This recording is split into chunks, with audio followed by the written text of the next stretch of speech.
bright yellow Dolly Sprint. Airstream caravan, how cool is that? From the mid-1960s, and a very swish Mark II it is as well. What's this, the Toyota Crown? Fantastic little car that. Beautiful Triumph TR3A. It's a Fiat, I think. Same engine as the Pop 103E.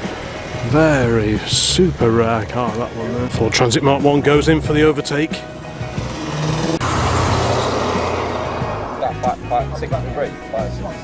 Yep, there it is, P. Pike and Co. Limited.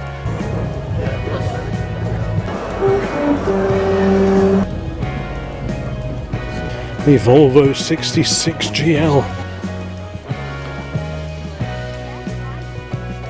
What a great trio of micro cars. One of the more unusual stands here today at Tatton Park is this.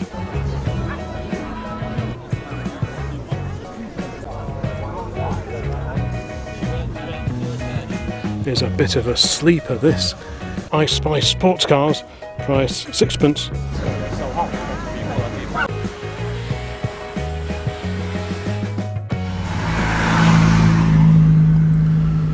Well, good morning folks, welcome to the Old Classic Car channel. Today I am back at Tatton Park in Cheshire for the huge Classic Car Show August 2025 edition. This is an event I've been coming to on and off since the late 1980s, so very familiar, well-worn territory this one. The event has gone through a number of rebrands and renames over the years. I think it's the Classic and Retro Car Festival now, but whatever it's called, I'm sure there will be a fantastic turnout of classic and maybe even a few vintage cars here today, along with some later retro cars. It's a wonderful, wonderful setting for a classic car event, and the weather is looking great as well, so I think I'm going to be set for a fantastic day out here at Tatton Park.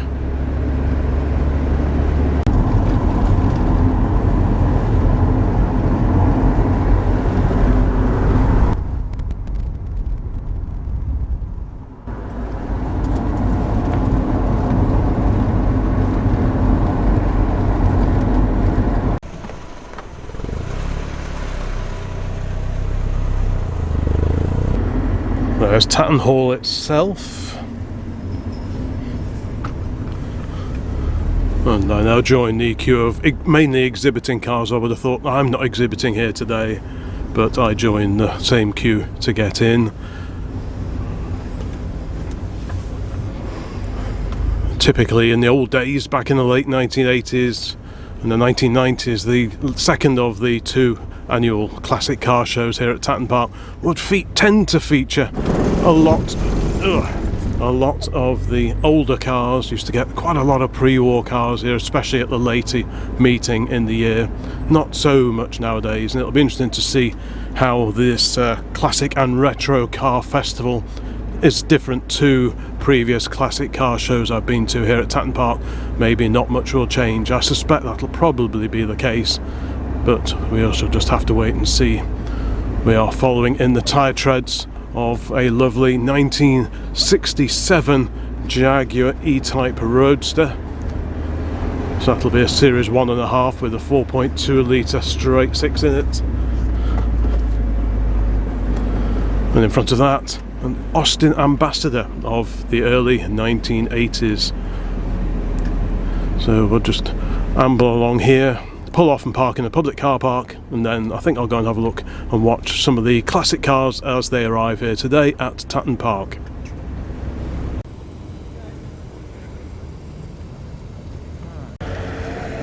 This is a two-day classic car show. Today it is Saturday, day one.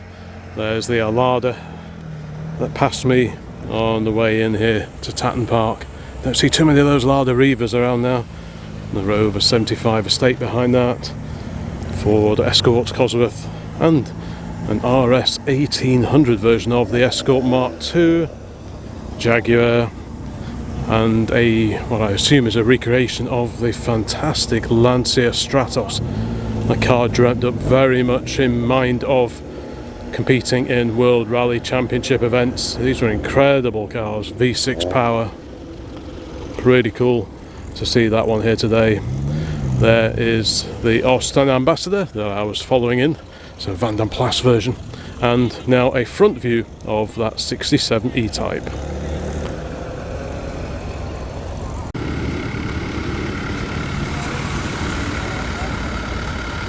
Diesel-powered Rover ST1 on a somewhat earlier registration from the late 1960s.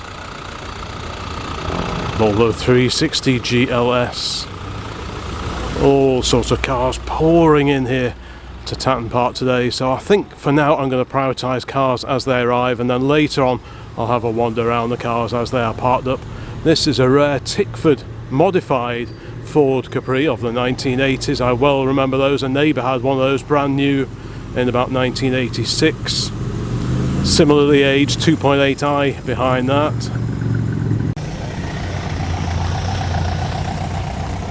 Behind the red Toyota MR2 is Una 90. That is a Spitfire 1500 that I've seen at classic car shows in this area for probably at least 30 years. I've seen that one. It goes back to the days when I used to be in the Triumph Sport 6 Club in the early 1990s when I had my Spitfires. So that gives you an idea of just how long that little green Triumph has been in the area. Got a full Granada here, followed by a Series 1 version of the rotary engine Mazda RX-7. Quite a rare sight. This is a Jimp, a mini-based Jimp. And I spy many other cars of different eras heading in behind this Vauxhall van. Got the V8 powered TVR Chimera. The Kia peels off to reveal a lovely Rover GAM 645. Looks like a Rover P2 to me. Yeah, lovely car. Triumph TR6. Little Rover, one of the R8 series cars, a 5-door hatch. One of, I'm sure, many MGBs that'll be here today. I don't expect to see too many roadsters with their roofs up. It's a Morris Minor Traveller there. MG version of the Rover 75, so that's the MG ZT circa 2003. Behind that, a Ford Sierra. And last time I saw this Mitsubishi I misidentified it, so I'm sorry about that. This is a Lancer Turbo. I'll get it right this time and hopefully in future as well. What a great car, super rare car that. Toyota behind that. Another Series 1 E-Type, this time fixed head coupe, and a car that will be familiar to the channel members here, the wonderful Jensen CV8. Good morning. Behind that, a great looking, very sharp looking Porsche 944 and a Caterham 7 with a Morris Minor Traveller in hot pursuit. The mighty V8 Corvette behind the Morris Minor, that one about 1981. Back to TVRs, this time a Cerbera and Ford Orion, a 1.6 gear Orion behind that. All sorts here today. Triumph Stag, 3 litre V8, great little Moggy van from 1966. A Jaguar X-Type. Talking of Jaguars, we've got an E-Type Series 2 Roadster now. Look at this TVR.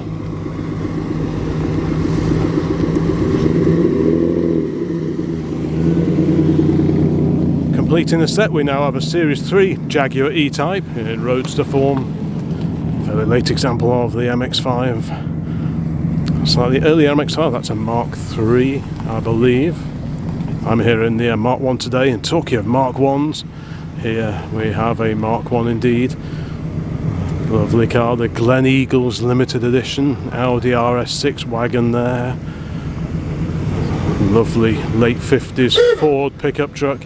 That is pretty cool. Regulars to the channel will know I do love a classic pickup truck, and that is a very groovy V8 powered example.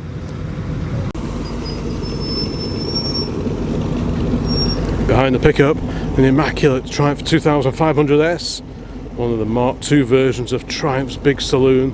These were available either with the 2 litre or the 2.5 straight 6. This the larger of the two engines. Beautiful engine, very torquey.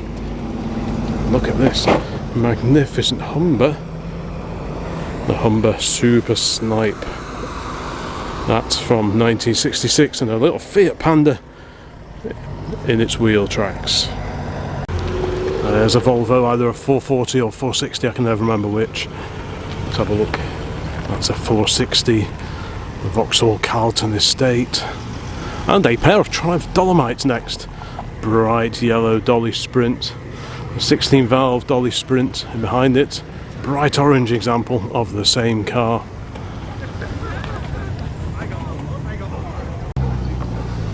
Another little Rover hatch there, Toyota MR2, and the old Ford Pop, the 103E with its 1172cc side valve engine. Great to see that here this morning.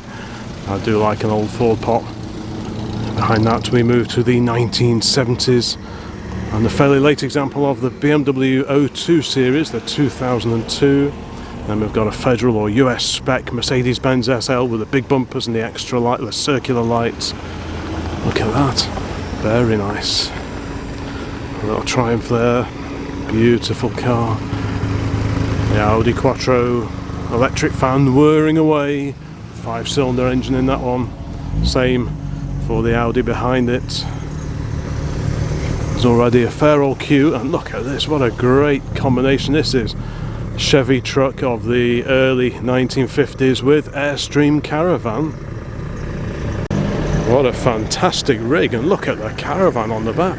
It's a super original long bed, long wheelbase Chevy truck, and behind it this incredible Airstream caravan. How cool is that?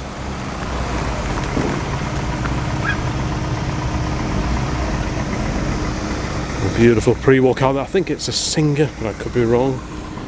A Jensen Healey, a Lotus powered Jensen Healey Ford Escort. Could be an XR3i or an RS2000, based on the Mark V Escort. Got a 66 E-Type. Beautiful 2+2. Brown Triumph Stag behind that. It's a lovely one, Mark II, with the shiny sill covers and the alloy wheels. Little Ford 100E Prefect there, very nice too. Stunning Jag from more recent times, fulfilling the retro part of this event here today, this weekend at Tatton Park.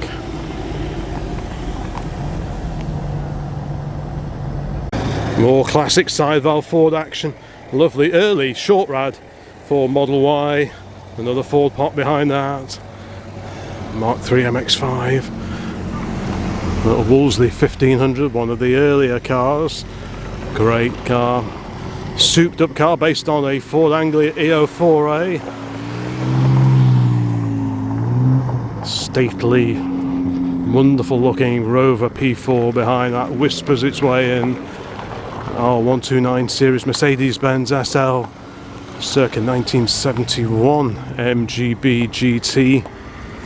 The GT being a Pininfarina refresh of the original MGB Roadster. And talking of Roadsters, we've got a rubber bumper car there. A couple of Porsches, and in the distance I spy MG or V8.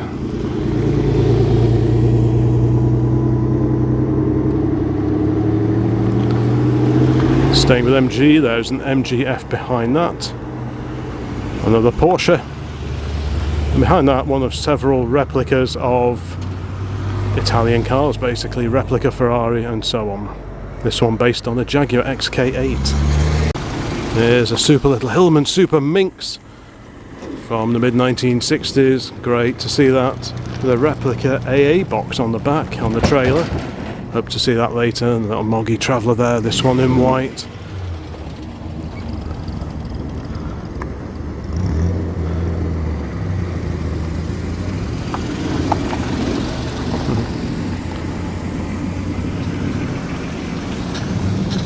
That's a pretty groovy recreation of the Ferrari 250 GT short wheelbase. There's a Ford Fiesta XR2 Mark II. The mighty Vauxhall Senator.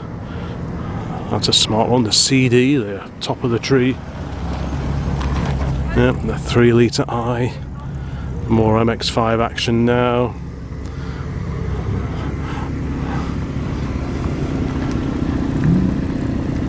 Yep. A whole stream of MX-5s pouring in now, presumably all met up somewhere outside and then came in as one. A super little Riley 1.5 there, so that was the sported up version of the Wolseley 1500 basically. Renault 5.2, pair of Morris Minor Travellers. This one I think is ex-army. And a slightly paler green civilian Morris Traveller behind that. And then a 1967 Jaguar Mark II.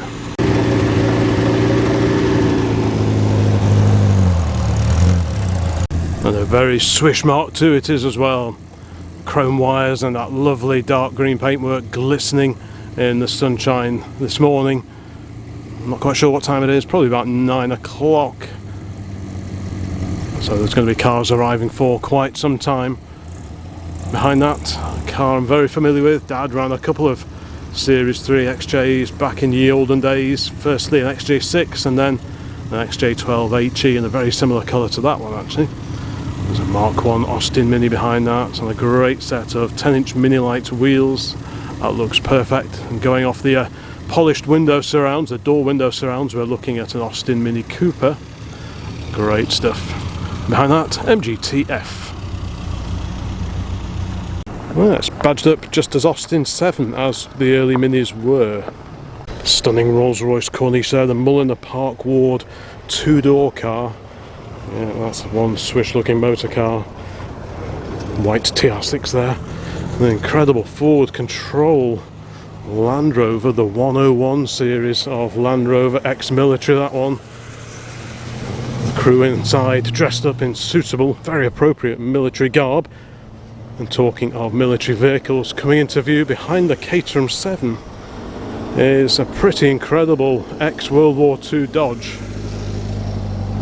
This had the proper military pattern bodywork. Mine had civilian panel work on my 1940. This one's about 43 or 44, something like that. That's pretty cool to see. 66 MGB behind that. Morris Traveller. Such a distinctive engine note on the Moggies. And the Mark II Golf driver. And one of the S-Series TVRs behind that. Lovely TR4 beauty that is. Merc SLK. Talking of TR4s, TR8.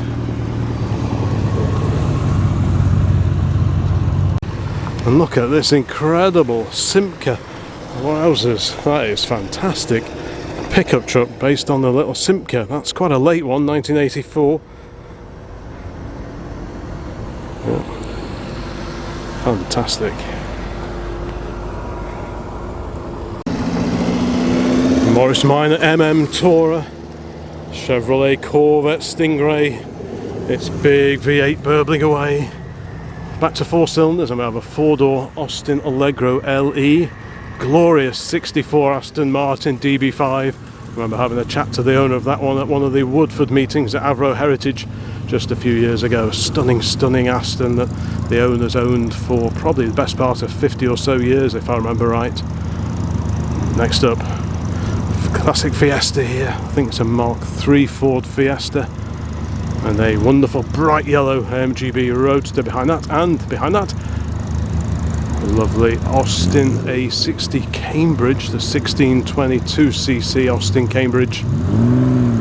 Used to see so many of these Farinas at events like this. Not so many nowadays. So it's always a treat to see one of these once so popular, so common cars taking part at events like this.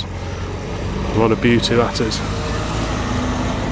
XJS purrs in behind that. A Ford Consul Classic, the 4-door Ford Consul Classic. That one really is a minter. Very groovy Larder estate there. And a 2-door Ford Consul Classic. So we've got a matching pair of those. We just need a Consul Capri for the full set. Nissan Bluebird 5-door hatch. A Larder estate with very appropriate VAS registration number. Behind the Larder estate we have Welsh registered Mini 1275 GT, great straight cut gear wine on that one. A Lotus of more recent years, and behind that a Lotus Eclat, which from a distance looks very much like an XL, but it isn't. Or is it? I don't know. It says Eclat and XL on it, so yeah. Answers on the postcard please. And now we have a stream of later Porsches arriving. Amongst them a wonderful 1980s, late 1980s air-cooled 911 there. That is one great looking car. Got the wide rear arches and the turbo whale tail spoiler on the back. Four-door Ford Cortina Mark 1. Lovely rolls there. Of course, not too far from its build place over in Crewe, Toyota MR2 Mark 1. Merc 190E, great quality car they are. Make a good daily driver, one of those. A couple more Porsches, the second of which is another air-cooled example from the late 1980s.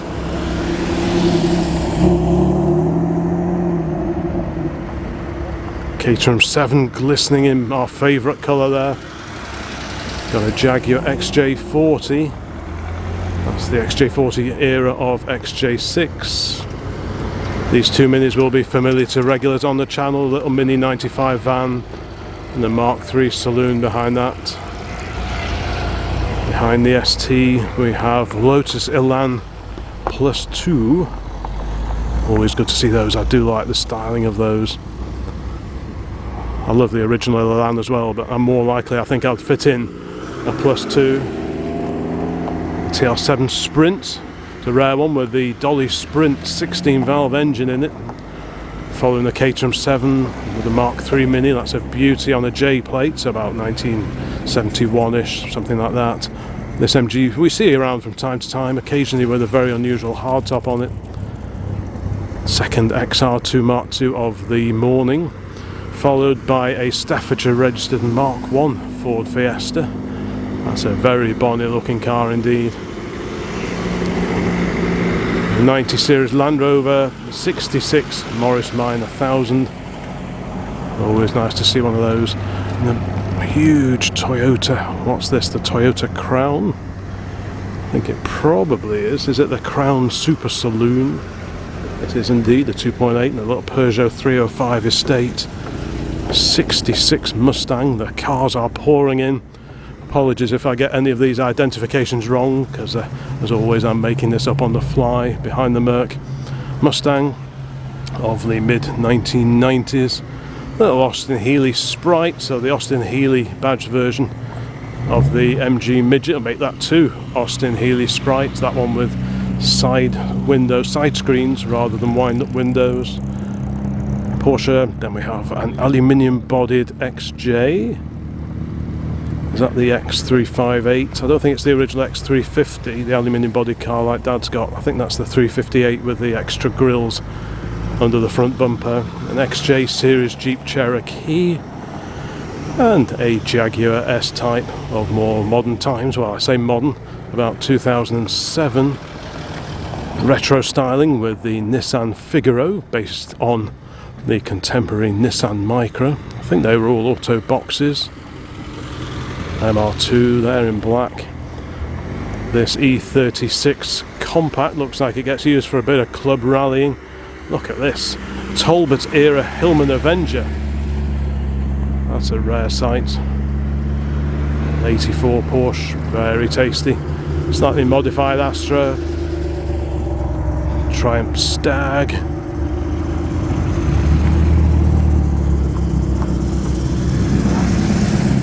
Gliding into view Citroen DS.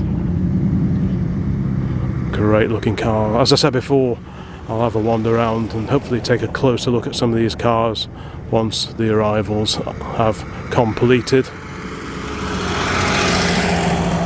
This reminds me of the film Christine. Is that a Plymouth? I think it is. It is indeed. Yep, Christine spec, a Jensen 541. So we've had a CV8 and there's the 541 with a lovely dog on the back seat. The Rover P5B Coupe, B for Buick, which is where the V8 engine was originally designed. Alfa, then the Merc, and the Bentley behind that. I can just about make out an Alvis in the distance. Looks like a TD21. Yep, TD21 drop head, very nice car. The GM era Saab 900 Cabriolet, roof in the raised position. Lotus Elise. Staying with Lotus, another Land Plus 2, very nice car, do like those, fiberglass bodywork. And look at this, a Volvo, a DAF, but built by Volvo. The Volvo, is that the 66, I think?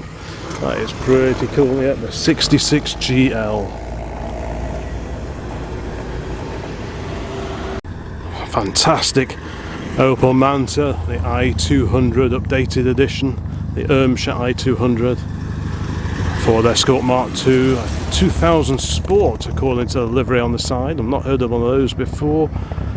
A Ford Capri 2. So the second version. Oh, look at this, an early Fiat Strada. Wow, I haven't seen one of those in ages. Looks like a military Chevy pickup truck there. And somewhat older, just post World War II, is this Triumph Renown. I say Renown, sometimes they were just called the Triumph 2000 or the Town and Country, but it's easier just to call them Renown for now. Land Rover Defender, another Hillman Avenger. That's pretty cool. And look at this, again the later Chrysler Avenger, this time in estate form. Wowzers. Unusual sight here today at Tatton Park. 3-litre Triumph Stag burbles its way past me. Escort there, 3-door Escort, not quite sure. Maybe there's a clue on the back. Nope, not much to say there. The Dodge Challenger and a Triumph Spitfire 4. So that effectively was the Mark 1 Spitfire. Hey, happy memories of bringing my Spitfires here 35 years ago. Great Austin Healey 100 there. Yeah, it's a real mix of later retro cars and indeed fully fledged classic cars and indeed camper vans, as witnessed by this bay window Type 2. Second Mulliner Park Ward open top coupe or drop head coupe of the morning. Now we have various Porsche 944s, a trio of 944s, the blue Cabriolet, silver metallic fixed head there, and the white example behind that. Electric fans whirring away on the Chevette HS, the Vauxhall Chevette HS over there. Pretty groovy car, that one. Late 1970s, about 1977-ish. TVR Chimera, Blackpool's finest. Look at this mighty Dodge. Don't quite know what model of Dodge we're looking at there. What does that say? A Phoenix. It says New Orleans on the plate. Wow, what a thing. Rover P6, the 2200 SC for single carb. No carbs on that one. Fuel injected TR6. MX5. Quite a few Mazda MX5s here today. Seen a few Mark II XR2s as well. Second R129 Merc SL that I've seen this morning. There may be others already here. Look at this late 50s Oldsmobile. Wow, what a thing. You almost need planning permission every time you plan to park somewhere. What a huge car, fantastic to see. The Volvo 360 GLE of the early 1980s, the booted GLE. That's pretty cool. Peugeot 205 Rally. They're getting pretty thin on the ground now. And the super clean black MX5 Mark 1. Oh, here's a rare old Vauxhall. I think this is a Viceroy. I might be wrong. It is the Viceroy 2.5 litre. God, there must be so few of those still on the road now.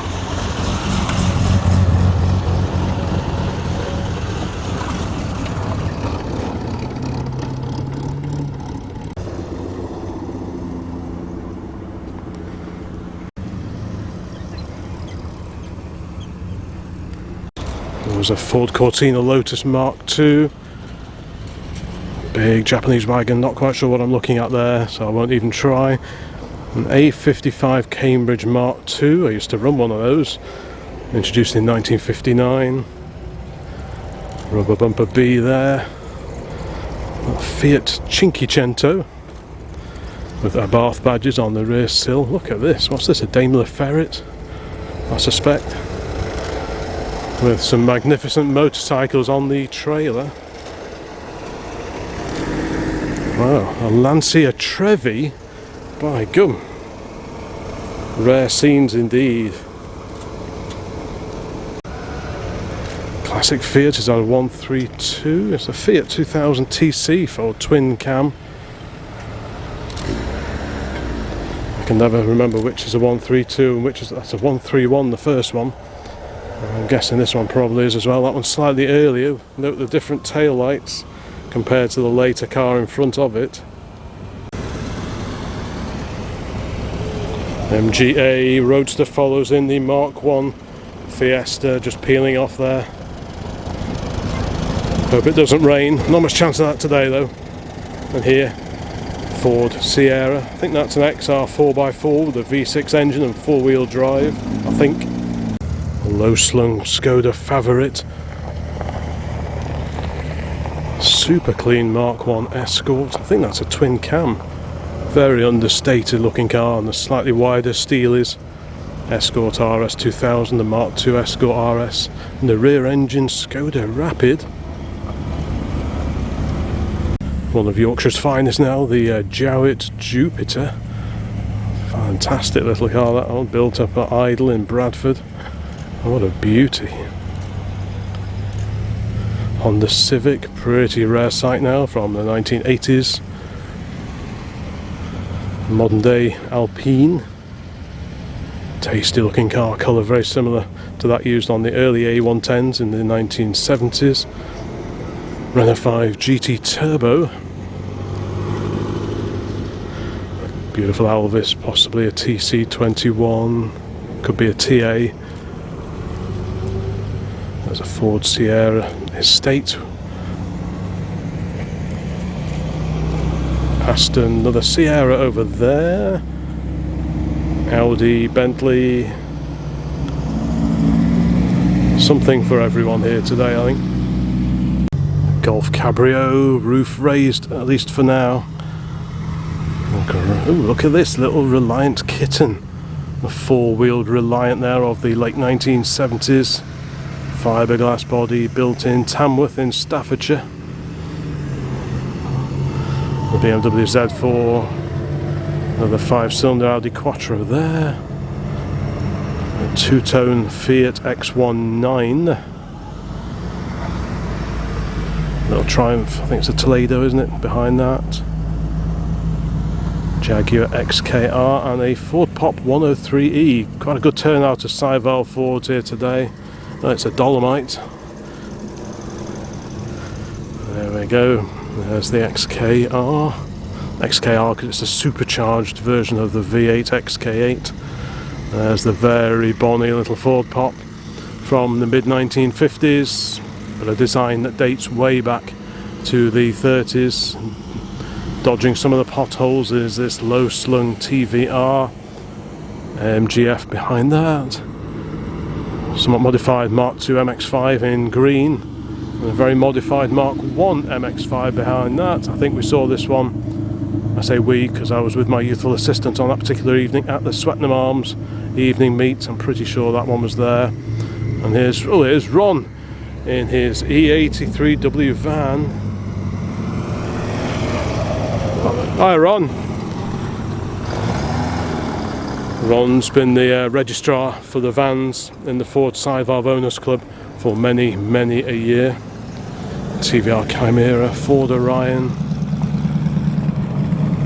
Jaguar XJ8, so the V8 XJ, very similar to the one we've got back at base, just a different colour, very sharp looking car. Mark III Austin Healey 3000 now, burbling its way in. And what's this here, this Mitsubishi? Which model of Mitsubishi have we got? This is a Colt Sigma.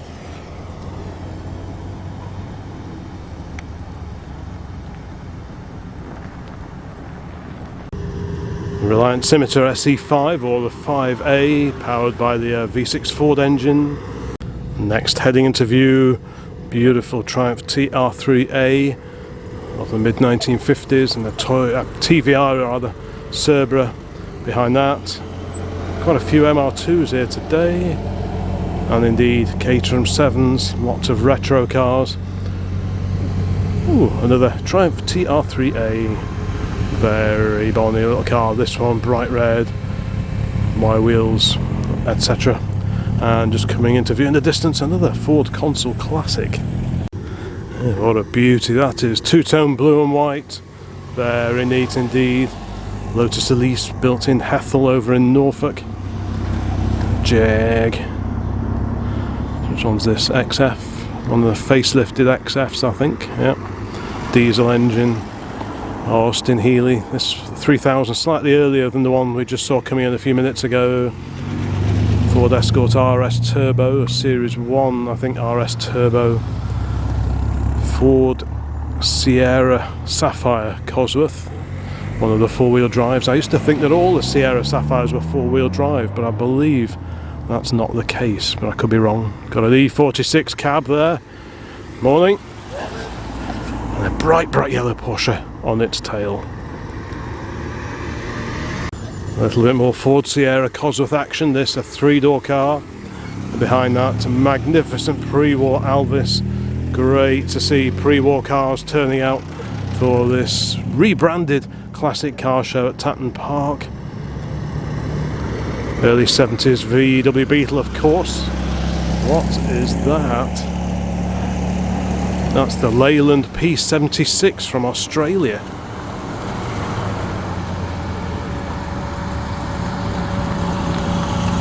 Sirocco behind that.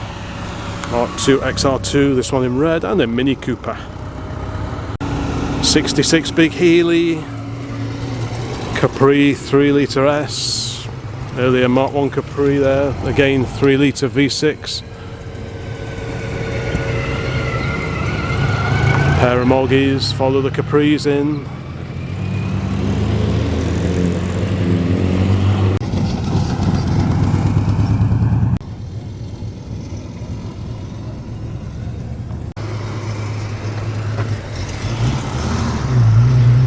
Lovely mid-blue Morris 1000 here. What a beauty. Four-door car.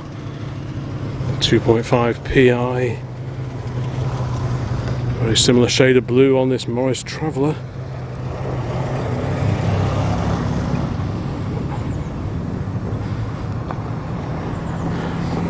Obviously I'll try and feature a bit of everything at this particular event, but the focus as always will be mainly on the older cars. Cortina 1600E.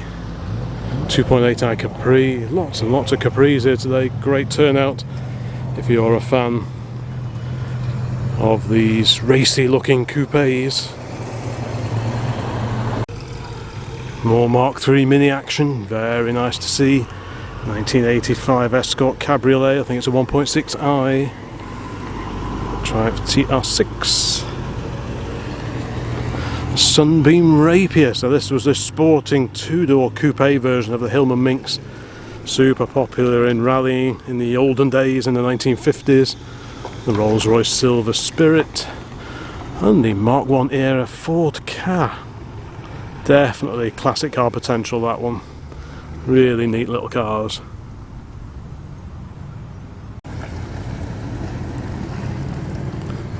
Big 7 Series there, the E38.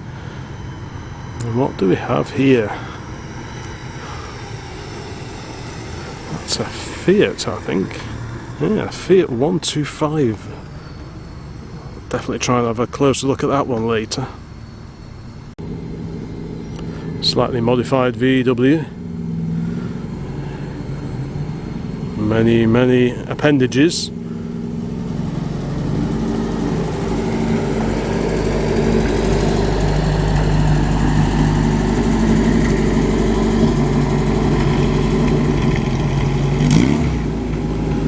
Of course, don't forget to let me know in the comments which of these fine old cars is your take-home car for today's event. If I feature your car, great, say hello in the comments, let me know which is your car. If your car is here today but somehow I missed it, well, I apologise in advance. I'll try and feature at least a clip of as many different cars as possible. We've got a Monaro there, based on the Aussie Holden Monaro, the V8 power. This is a Ford Focus, the Millennium Edition, I think that one is. Yeah, the Millennium Edition Mark 1 Focus. The magnificent Rolls Royce there, a Silver Shadow 1. Two very, very different Fords, the American Mustang, and behind it a fleet spec Ford Anglia 105e, a super basic car. A smaller grille, fixed rear side windows as well.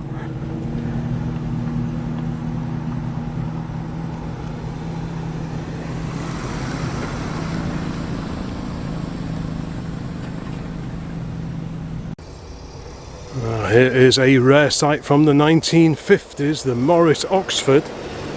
Very rare to see one of those. Occasionally you see the later boxy Farinas, but those sort of 54, 55, 56 era Oxfords and Cowleys, very thin on the ground now.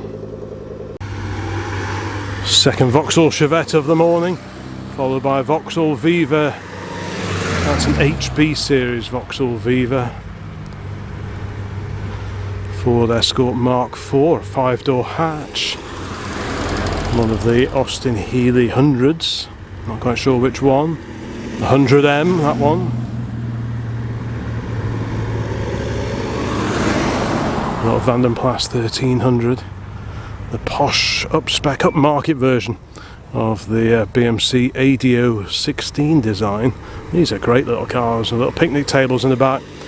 That sounds like an auto, so it's got the single carb on the auto. The manual gearbox VDP 1300s had twin carbs. I think it was something to do with the torque characteristics of the single versus the twin carbs. The single carb suited the auto box better. I think that was the story anyway. MGF. And behind the VW, North Welsh registered Mini Clubman.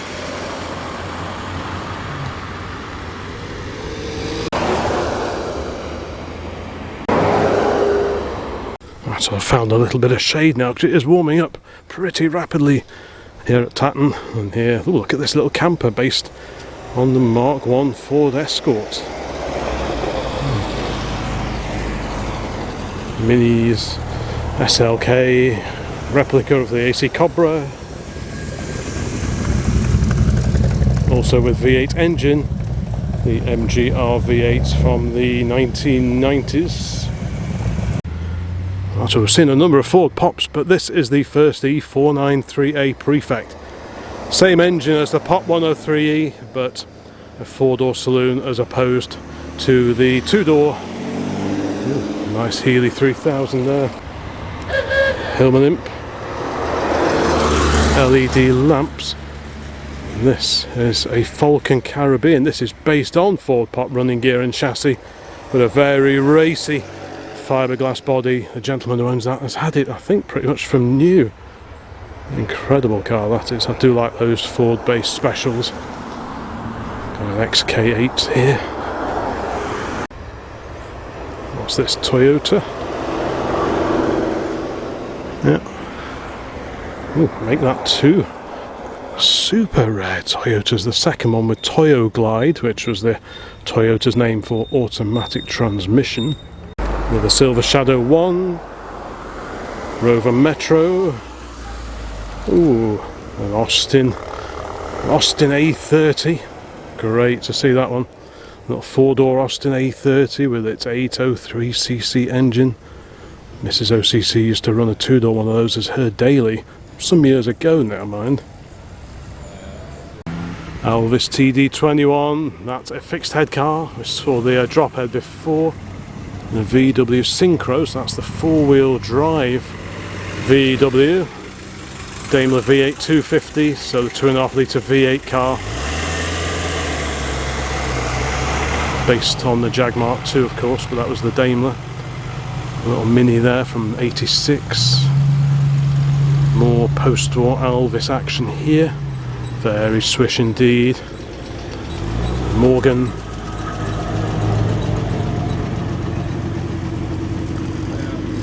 Austin Healey Sprite Mark 1, a little frog eye or bug eye Sprite. Always nice to see one or two of those around. When they first came out, they were largely based on A35 running gear, albeit with twin carbs. And the Sierra XR 4x4 V6 powered, bay window Type 2 VW there. North Welsh registered Fiat 126 now. I think this is a replica of the big Healey, the Austin Healey. Pretty sure. Triumph TR6 in magenta, great colour for a TR6. We've got a little pickup Morris Minor here. This one started out life as a van. I remember that one years ago on the show circuit. Subaru there, the Impreza. Ford, well, I say Cortina, I think it's a Consul Cortina, the Mark 1. Yep, it says Consul on the front of the bonnet. That's the pre-Aeroflow car with the through ventilation, the later cars. Lotus Cortina Mark 1, that's one of these slightly, oh, it says GT, so I'll correct myself on that one. Porsche Boxster, Triumph 2000 Mark 2. Seen one or two of the big Triumphs here today. A little Rover 400 there, the booted Rover, and second V8 250 Daimler of the day with the Edward Turner 2.5 litre V8 engine and Escort RS 2000. Mid-30s Rover P1, beautiful car that is. I do like that. I think that was a Rover 14 horsepower, the RAC rating, which was based on the diameter of the cylinder bore, and that calculation basically told you what you're going to pay in road tax at the time. Two-door console classic, another Ford Pop there. Yeah, Pop with a few Anglia additions, a few bits of bright work off the previous Ford Anglia. Wonderful Rolls Royce, probably a 20 horsepower I would have thought. Just gliding in, you can barely hear it run. Much the same applies. So there's slightly later Rolls behind it. Are these the ones with their built-in umbrella built into the front doors? I think they probably are. The mighty Phantom. Another classy Merc there. That's the E-Class Merc, the 124, the W124. The Jaguar E-Type Series 3 2+2. 2+2 because it had an extra row of seats in the back compared to the earlier fixed head coupes. 5.3 V12. Some are auto, some are manual. Lotus Elan there, beautiful fixed head coupe. The Bentley Mulsanne now. Shared much of its bodywork with the Rolls-Royce Silver Spirit. Here we've got a replica, recreation of a Ferrari 250 California, I think. That's based on the BMW Z3. Ford Escort RS 2000, the Droop Snoot RS 2000, super sought after now amongst fans of the fast Fords. And we're back to Mercs now. Just had the E-Class, and this is the slightly smaller 190E. Here is one of those Cortina based campers, the name of which escapes me at this moment in time. I used to remember what these were called, the Starcraft, that's it. Wow, what a thing. And we've got a little pre-war flying standard here. It's a standard flying 8. Pre-war cars had the slats in the side of the bonnet. They were built post-war as well, but they dropped the flying bit of the name. There's a Lotus Elan, the drop-head coupe, MGB Roadster with hardtop in place. That's a lovely looking car, that is. The Rover SD1. Another early-ish Spitfire. This is a Mark III. And with similar chassis underneath it, the Triumph Herald 1360. That's a cabriolet version, convertible version. Front-wheel drive Escorts, the Mark IV, 3-door hatch. And of course, behind that, an early 70s VW Beetle. Great colour. Super little Ford 100E popular here. So this replaced the sit-up and beg 103E Ford Pop, the budget car in Ford of England's range at the time. Classy looking Merc there. Good looking car. We have a Consul Capri. So we've had a few Consul classics. I'm guessing this will probably go on the same stand, the Owners Club stand. This is the fastback two-door coupe, the Consul Capri. XK convertible, E46 M3. Got frog eye there.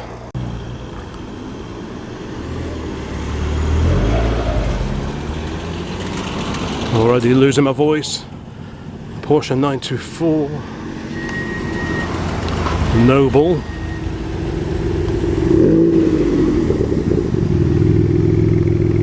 Little Caterham 7, and behind that super original Morris Minor of the late 1950s. Good to see the original registration still on it. Split window Series 2 4-door. That's pretty cool. Here's a car you very rarely see here in the UK. Is that an Audi 100? I think it probably is. Very super rare car, that one though. Yeah, the 100 GL followed by a midget 1500. Pair of silver convertibles headed up by the Mark II MX-5. Triumph TR7, the 2-litre car. And we have a Wolseley. Is this a Hornet? If it's a 6-cylinder, I think it'll be a Hornet. Yeah, it is. 4-door Wolseley Hornet Saloon.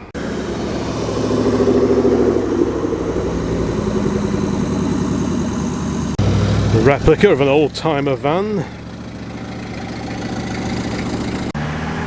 Sierra Estate 4x4, lovely Mercedes-Benz, one of the Ponton era cars of the 1950s, beautiful car. I have looked at those in the classifieds from time to time. And the Vauxhall Viva, this is the HC era Vauxhall Viva, the 2-door car, bright yellow as well, that's good to see. There's an MGB over there pulling into the public car park. Volvo 240 Estate looks like, is it going into the public car park as well? Just waiting for a Range Rover with race trailer on the back to pull out. I wonder what that had in it.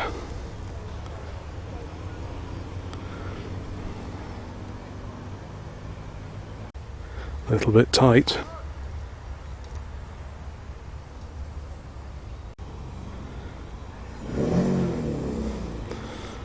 Not the obvious choice as a tow car perhaps. A slammed E46 coupe. The Rover 800, that one a saloon. Very colourful MX-5. More MG action down here. This one, a motorcycle on the trailer behind it. A BSA. Harvest Gold Roadster there. E38 7 Series BMW with the Alpine alloy wheels. Very nice. Mitsubishi GTO, I think. Yep, GTO twin turbo. We've got some more retro cars coming in now. Many loud sounds out of that one. Girl Racer. Toyota Celica.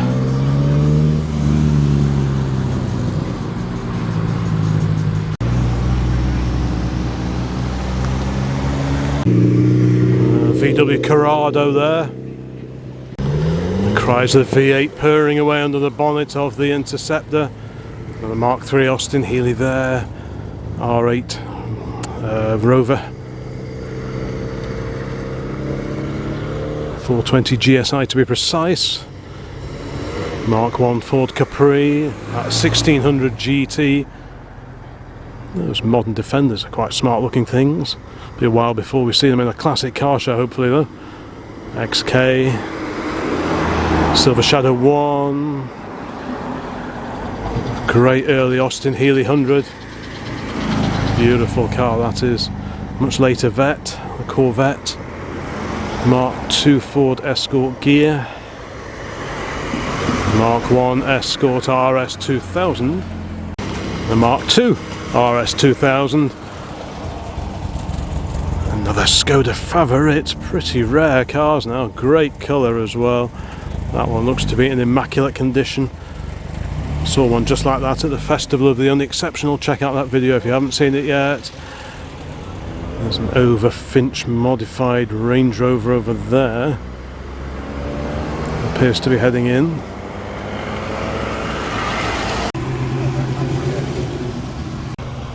Ford Transit Mark 1 goes in for the overtake.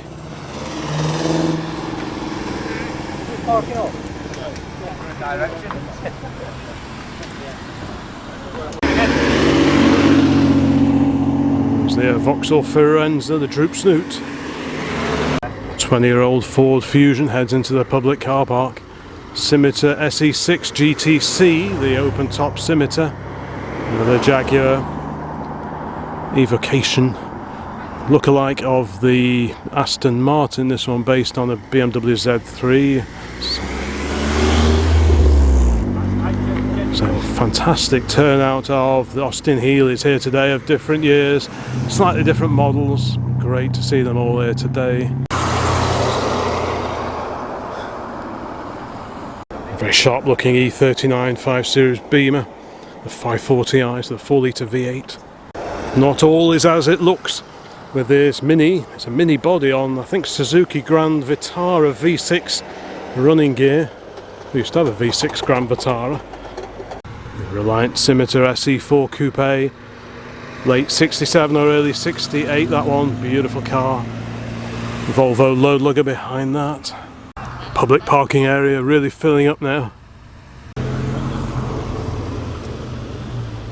Oh no, this brings back a few memories. In about 2005 or 2006 I brought my Austin E40 Devon here and it expired, the timing chain snapped as I was about to leave, so I had to wait for several hours until an AA man in a van very similar to that, albeit 20 odd years older, turned up and towed me unceremoniously back home. In fact, I think it was just about here actually as I was leaving. I think it was here that things suddenly went silent as the chain snapped and the engine conked out. I'm pretty sure it was here actually, which is pretty weird. Right, back to the classic cars, and we have a Vauxhall Victor F-Type. Fantastic car, super rare. There's a Volvo 480 ES, I think they were Dutch built, I think they were. Take the badges off, you'd never guess that was a Volvo. 6-volt slopey headlight Beetle, peels off. 66 Austin Healey Sprite. Some pretty interesting cars in the public car park as well. A Chevy 3100 pickup just over there. Probably about a 52 or 3.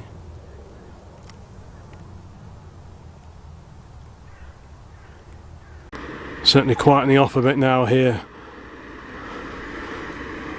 Another Austin Healey Sprite, that 67 car. Austin Healey 100 behind that. Well, I definitely think that's most of the arrivals all here now in place at Tatton Park. So I think the best thing I can do now is amble back to the car, have a brew, have a power bagel, and then think about wandering around the main show itself. Wonder what that registration started out life on, DLE1. Certainly a pretty old number. Right, here we are, parked up alongside the modern day Herbie. Why do I keep saying we? I'm flying solo today. The youthful assistant is back at OCC HQ, but he will be with me tomorrow for a morning meeting that we are planning on going to bright and early on Sunday. And parked just behind us is this pretty rare, pretty late Ford Cortina Mark V. Pretty natty striping down the side. Is it a limited edition, I wonder? It's got one of these optional aftermarket grills on it with the spot lamps or fog lamps inset into it. So that's a nice period accessory. Hella lamps in there. Yeah, lots of pinstriping on this one. So I wonder what edition this is. I remember there was the Carousel. That was one of the sort of fairly late limited edition. Oh, the Crusader. That's the one I was trying to think of. The Ford Cortina 2-litre Crusader. Mark V. Not long to go until the blob-shaped Ford Sierra would come on stream, replacing the 3-box traditionally styled Cortina. Right, now it's very much time for a brew and a bagel. That should keep me going for a little while. So there we go, there's the order of events for 2025 here at Tatton Park. June saw the traditional classic and performance car spectacular, then there was the Stars and Stripes in July, and this, the classic and retro car revival. Not too far from the Auto Jumble area is the first stand to greet me as I enter the main show field, and here is that Lada Riva. This is a car that overtook me as I was parked up just inside the grounds here at Tatton Park. Pretty rare sight. And look at this magnificent VW Beetle slammed to the floor, presumably on air suspension. But some lovely detailing to be found here. I love these clip-on picnic trays all round. Yeah, so picnic trays for the rear passengers, picnic trays for those up front. Beautiful dash, opening windscreen. I've seen that before on VWs, but not very often at all. Beautiful. Really impressive. Porsche wheels. Super clean car. Proper Carman conversion. You can see the Carman badge down there. Also the proper framed door glasses, and indeed these squared off quarter lights. That tells you that you're looking at a proper Carman converted car as opposed to a backstreet hatchet job. And you have wind up windows in the rear quarters as well, so you can tell this is the real deal. What a beautiful dash. Reminds me a bit of the old Volvo PV 544 dash. Radio built in there. Lovely, lovely detailing. Alongside that, Fiat Uno Turbo IE. Sun's coming out pretty bright. 205 here with a dimmer body kit on it, 205 GTI. Well, remember those when they were current in the late 1980s. Just go around here, try and keep out of people's photos. With a dimmer modified 205 there. Fiat Uno, one of the slightly later cars. Staying with Fiat, we have the left-hand drive 124 Spider. Of course, they were all left-hand drive, these were. Don't think they were ever officially sold here in the UK, so I'm guessing this could well be possibly even an American import. Very, very stylish looking car.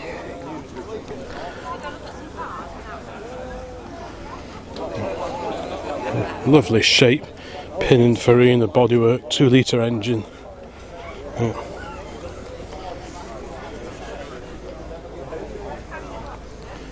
Really is one stylish car. Proper period alloy wheels as well, the Pininfarina badge on the rear quarter there. Just a beauty everywhere you look. It's like a miniature Ferrari. Very, very stylish. Later cars had much bigger, chunky safety bumpers, but this has the earlier style bumpers on it and looks really, really tasty. Here is one of those two Fiat 131s. Came in as I was stood over near the entrance to the field. I think it's a 131. Let's just double check around the back. Oh no, it's the Argenta. Here was me thinking I was looking at the car that came in. The Argenta was the updated 132, I believe. That'll teach me to assume I was looking at the car I saw earlier. Yeah, quite a posh car for the time. Rear window blinds. Quite stylish door handles. Alloy wheels on this one. Yeah, the Fiat Argenta. Super duper rare. So what does it say here? Bit of information. Built 1981 to 1985. Very handsome boxy saloon of the early to mid 1980s. Punto Sporting alongside. Renault 5 GT turbos we do see from time to time at the events we get to. Oh, and the end here, that first series Mazda RX-7 rotary engine car. Mazda stuck with rotary engines for many, many years. And this is the first shape of RX-7. Let's have a quick look. So it's a 1983 ex-Mazda UK Heritage Collection. Apparently they found a better one, it says. So they released this one onto the market, and it is here today at Tatton Park. Let's see. Pretty sharp looking car, I think, those. Pretty cool. Ah, photographed alongside a Harrier. That Harrier lives on an industrial estate just outside of Winsford. I think I took some photos of the MX-5 there, either earlier this year or last year. Right, let's go and see what else there is to see here. Whether I'll get round the auto jumble itself, probably not. The priority today is try and get as many cars as possible recorded for this, the Old Classic Car channel. What's that? 563? Various Triumph TRs for sale over here. So I think the layout is individual car entries are over this way, and the car clubs are further down there on the left hand side of the main driveway. So I think I'm going to do this section first. Look at this, headed up by a Nissan Skyline 2000 GTR racing concept car replica, according to the very useful information board just behind it there. Not a car I know a great deal about. I love the livery on it, very reminiscent of the old JPS Lotus 72s, and indeed the JPS liveried Ford Capri 2s that were also around at this kind of time. So yeah, so it's classic cars, retro car festival, etc, etc. So we're going to see a bit of everything here today. Our Ford Escort Mexico rather, Mark 1, the Mazda MX-6. And one or two of these pop up at shows where you get to. XJ40 there. So we're going to prioritise the older cars here today, as this is a classic car channel. The Bentley Mulsanne there, beautiful car, great colour as well, and I do like the twin circular headlights on this era of Bentley as opposed to the rectangular units that were shared with the Silver Spirit. So this is a 1996 Bentley Brooklands. Originally cost £98,000, equivalent of £230,000 today, 34,000 miles from new. Beautiful car. And over here, Chevrolet Bel Air. It's a four-door Chevy Bel Air of the mid-1950s, 55, 56-ish. I know they changed slightly over the years. American car makers tended to update their cars pretty much on an annual basis, and you really have to know your onions if you're going to try and put a date to cars of this era. But we'll go with 55, 56, something like that. Little Alpha Coupe here. Bonnet up on the Aston Martin DB7. This is a V12 powered car, DB7 GT, a 6 litre V12 engine there. Underpinnings related to the Jaguar XJS. Triumph TR6, lovely car in white, and it is for sale. Then we have a Lotus Europa. Pretty cool to see a sharp looking one of those here today, great colour as well. Maroon MGB GT. I'm sure many of you watching this video either own or have owned MGBs over the years, one of the most popular classic cars. MR2 Mark 1, little mid-engine cars. Here, the magnificent Rover, a P5B coupe with its lower roofline, still four-door car, just like the saloon, but much lower roofline compared to the saloon. Very handsome car.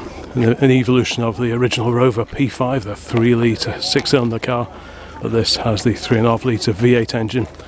It started out life as a Buick design before Rover bought the rights to produce that particular engine and install it in the magnificent car that you see here. The engine would go into the P6 afterwards, and many other cars, including most of the TVRs that we tend to see at shows like this. Of course, Range Rovers for many years also had the Buick derived engine in them. Celica there. Good old Mini Cooper, no shortage of minis here today. The Focus ST, the Mondeo ST. Audi 1, is this the 100? I think it probably is, and I see some goodies for sale.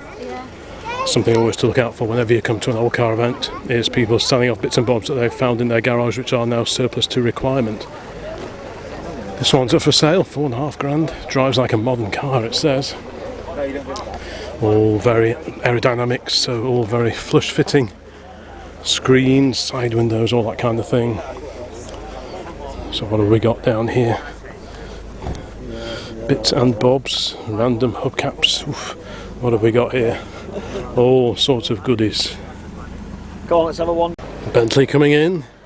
Right, so let's carry along here, past the Honda S2000, the Mitsubishi AFTO, fairly small capacity V6 engine in those. I remember a friend of mine had one of those. And then this Saab 96 hides a secret. This one lives around the corner from Mum and Dad. This has a turbocharged V4 engine in it. Beautiful car, stunning to look at. It's got the latest safety bumpers on it. And yes, a turbo V4 engine under that bonnet. Very impressive build, that one.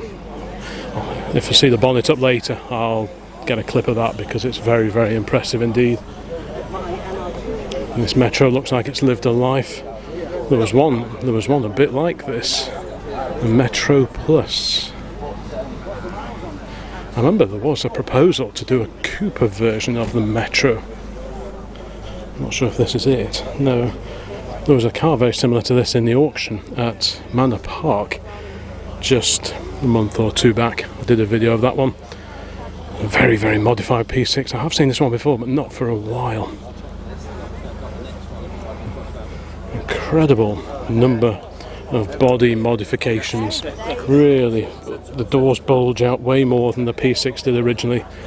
A bit more like, well, similar to even to like the Mark 10 Jaguars, that kind of thing, the way the doors roll out. Chevy V8 in there. Look at this though, Austin 1300 GT. I do like that. Period Dunlop alloy wheels as well. Pretty rare sight now, this a 4-door car. Quite a sporty car.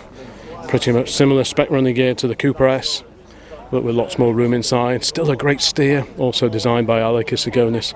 These drove really, really well with a hydro-elastic suspension, rack and pinion steering, etc. And yeah, they drive really, really well indeed. And that is a beautiful survivor of a very, very rare car. And also in immaculate condition, we've got a Golf GTI Mark II, one of the big bumper cars, 16-valve engine. Jaguar XK gets a dusting down. And this is a 140, I think. Bigger bumpers on the 140 compared to the 120 that came before. There's the immaculate straight 6 XK engine. Beautifully presented. I love the Trico washer bottle over there, the proper glass washer bottle. A bit of dusting down. It's been very, very dry weather of late, so there's lots of dust around. Super shiny chrome wheels. Yeah, beautiful car. There's the RS Turbo, Series 1 Ford Escort RS Turbo 3-door car. I like the dealer hanging thing on the mirror, and indeed the Feu Orange air freshener. Who remembers those? Yeah, pretty cool to see that. Cabriolet version, Carmen converted Golf there, the little cabriolet. The Porsche 928, big front engine, V8 engine in that one, the big GT car of the year when it first came out. About 77, I think it was, something like that. And a modified VW Golf Mark III, 5-door hatch. Little Honda Civic Type R. Super clean example. What's this? Celica, yeah. Toyota Celica, about 1987. All sorts of cars here. Like I say, over the years, the Tatton Park Classic Car Show has been renamed, revived, altered over the years. But throughout it all, it's always been super well supported. There's the back of that Alpha GTV, 3-litre V6 car in this case. Yeah, always been really, really well supported, this particular event. Whatever name, whatever guise it's being run as, there's always a huge turnout of cars here. It's been a few years since I actually exhibited anything here. Maybe I should pull my finger out and get booked in next year if I'm really organised. We have a 6-volt Beetle, but I spy things for sale behind it. Let's go and have a look, see if there's anything there that we need to grab. It's a pretty nice SO tin down there. They do take up a lot of space though.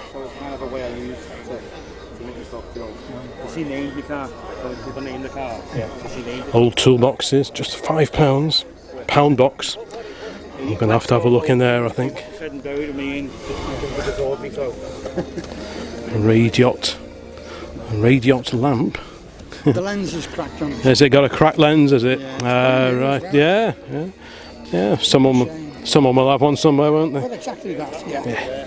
Well, top trumps. The actual body and everything. Yeah. Right, let's carry on. We have Audi 80 Quattro here, looking pretty tasty. Full rally spec, bonnet pins, big lamps on the front. Alongside that, a 1972 Triumph Spitfire Mark IV. So the Spitfire 4 was the very first Spitfire in 1962. This is the Mark IV of the...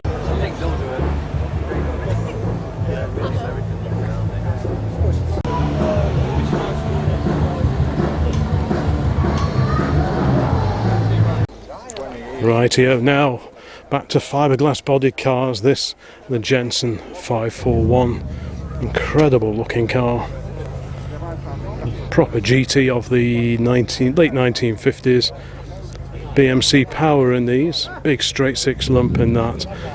But super looking car. There we go. Jensen Motors Limited of West Bromwich.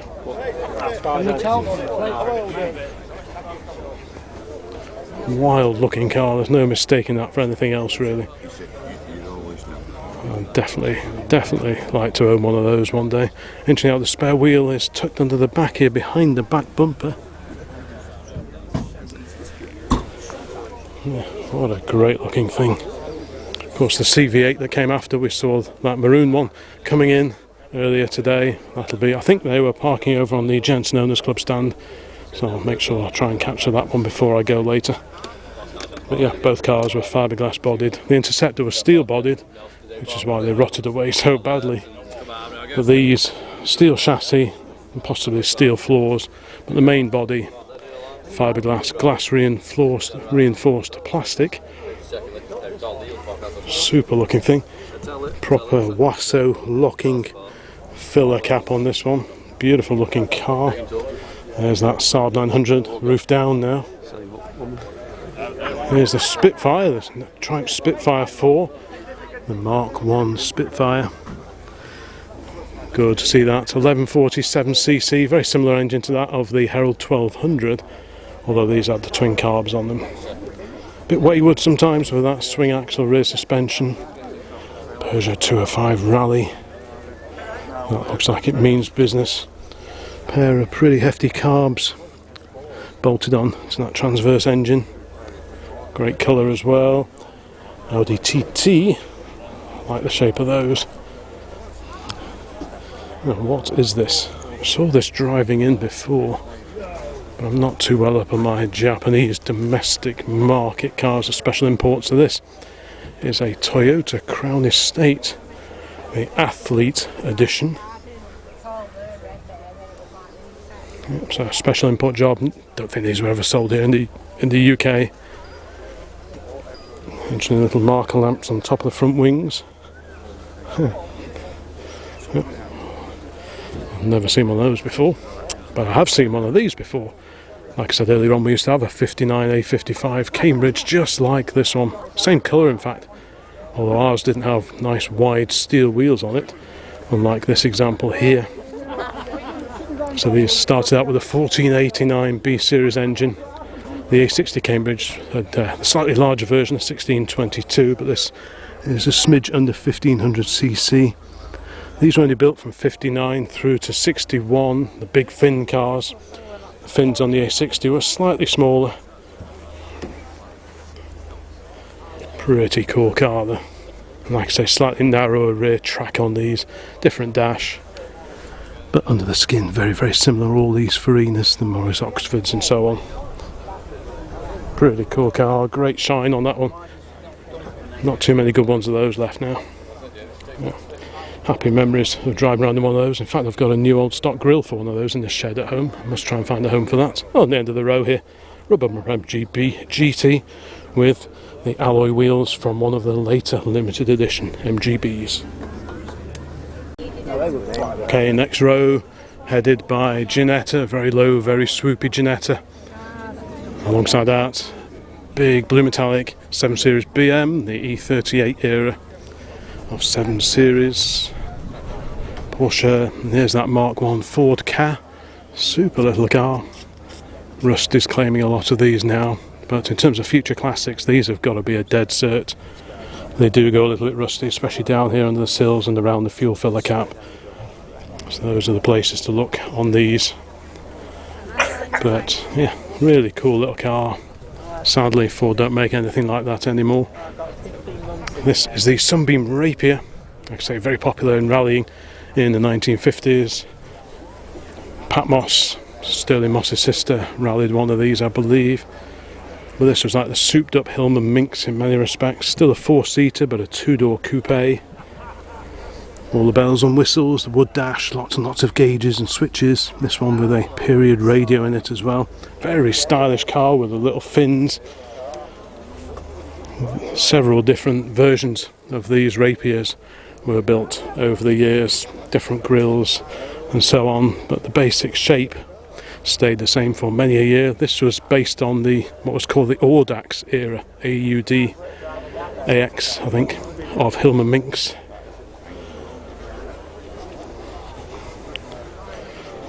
But yeah, great little sporty 2-door coupe like that. Pretty purposeful looking AC Cobra replica alongside. Big V8 engine. Porsche in our favourite colour. M3 convertible is for sale. The Lotus Elise. Great little cars powered by the K-Series engine. Here is the XJ8 on a slightly earlier registration. Very similar to ours. Ford Orion circa 1984. Aston Martin here. The Alpine, the A1, the modern day Alpine A110. And look at that, alongside it there is that Jowett Jupiter with the bonnet raised, the rear hinged bonnet. And pretty groovy little boxer engine, the 4-cylinder boxer engine hung out right out at the front of the car. Nice and easy to work on. You have to mind your head a little bit, but yeah. So, boxer engine, so you got 2 cylinders. So instead of like 4 cylinders in a line, going up, the pistons going up and down, this is a so-called boxer engine, so the pistons go side to side. So you've got 2 pistons this side, 2 cylinders this side, hence the 2 spark plugs, one there and one round the back. And you got the same over on the other side, so it's a boxer engine, 2 cylinders per side. This was a Jowett's own design of engine, shared in the Jowett Javelin saloon as well. They did have some reliability problems with these cars. Gearboxes were a bit of a weak point, at least on the Javelins. I assume it was the same story with these, the Jupiters. But very, very stylish, very advanced car, especially for such a small company really, based up in Bradford. Look at that badge there, you see. Class winner at Le Mans 24 Hours, 1950, 51 and 1952. So yeah, very successful sporting car of the 1950s. This one, a beauty in metallic green. Lovely, lovely car. So stylish. I always think you could easily pass off that front end as being fitted to a Jaguar. Lovely, lovely shape. It's got the so these are the P700 headlamps possibly. But yeah, there's the proud Jowett badge on the bonnet. Yeah, beautiful car. Wonder if we'll see any Javelins here today. Got the modern day Dodge Challenger with a 6.1 Hemi engine in it. That was an evolution of the V8 Hemi that we used to have in our Jeep Grand Cherokee. Keep going down here, see what other oldies we can spot. This mini pairing we do see at some of the events we get to, the Mark III and the super little van alongside it. A Rover 200 series there. Another AC Cobra replica. This one with an LS3 Corvette engine in it. Boy, come a bit of that shifts. And on the other row here, the Triumph Dolomite Sprint, 16 valve, 2 litre car. Now, like I say, this is a 2-day event. Sadly, I can only make it today, Saturday, but I'm fairly sure that a lot of the cars that we're looking at here today will also be back here tomorrow, so this should be a pretty good representation of what you would have seen tomorrow if you came here for day 2 of the Classic Car and Retro Car Festival. Look at this mighty Buick Riviera. A vast car, very distinctive styling on these, pretty incredible. I assume the 455 relates to the engine size, 455 cubic inch.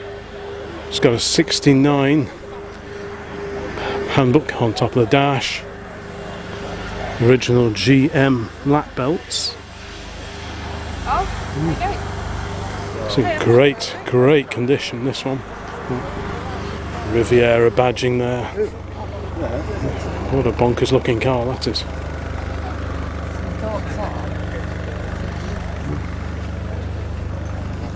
Of course, the Stars and Stripes meeting was here just a little while ago, which was all about American cars. Right, we've got an MG midget here. This is one of the round rear wheel arch midgets. Just had to think then. Yeah, so it's got the sort of semicircular rear arches. Most midgets you see slightly more squared off than that. They didn't make the round arch midgets for too long. Got a 911 there from the 80s. Mark II Ford Escort. MGA Roadster, a little Fiat Cinquecento with a Bath badging and bits and bobs on it. A Cinquecento 595. Audi Coupe, the Quattro Coupe alongside. Two-tone Fiat X19. Bertoni badging. Little mid-engine car, the engine hidden under there. This an early-ish one with the smaller back bumpers. Later X19 had much bigger bumpers on them. Z4 looks quite sharp in silver. Here's that E-Class Merc, the 124, W124. It's a diesel car. We saw quite a few Toyota MR2s coming in earlier on. Here's a white one.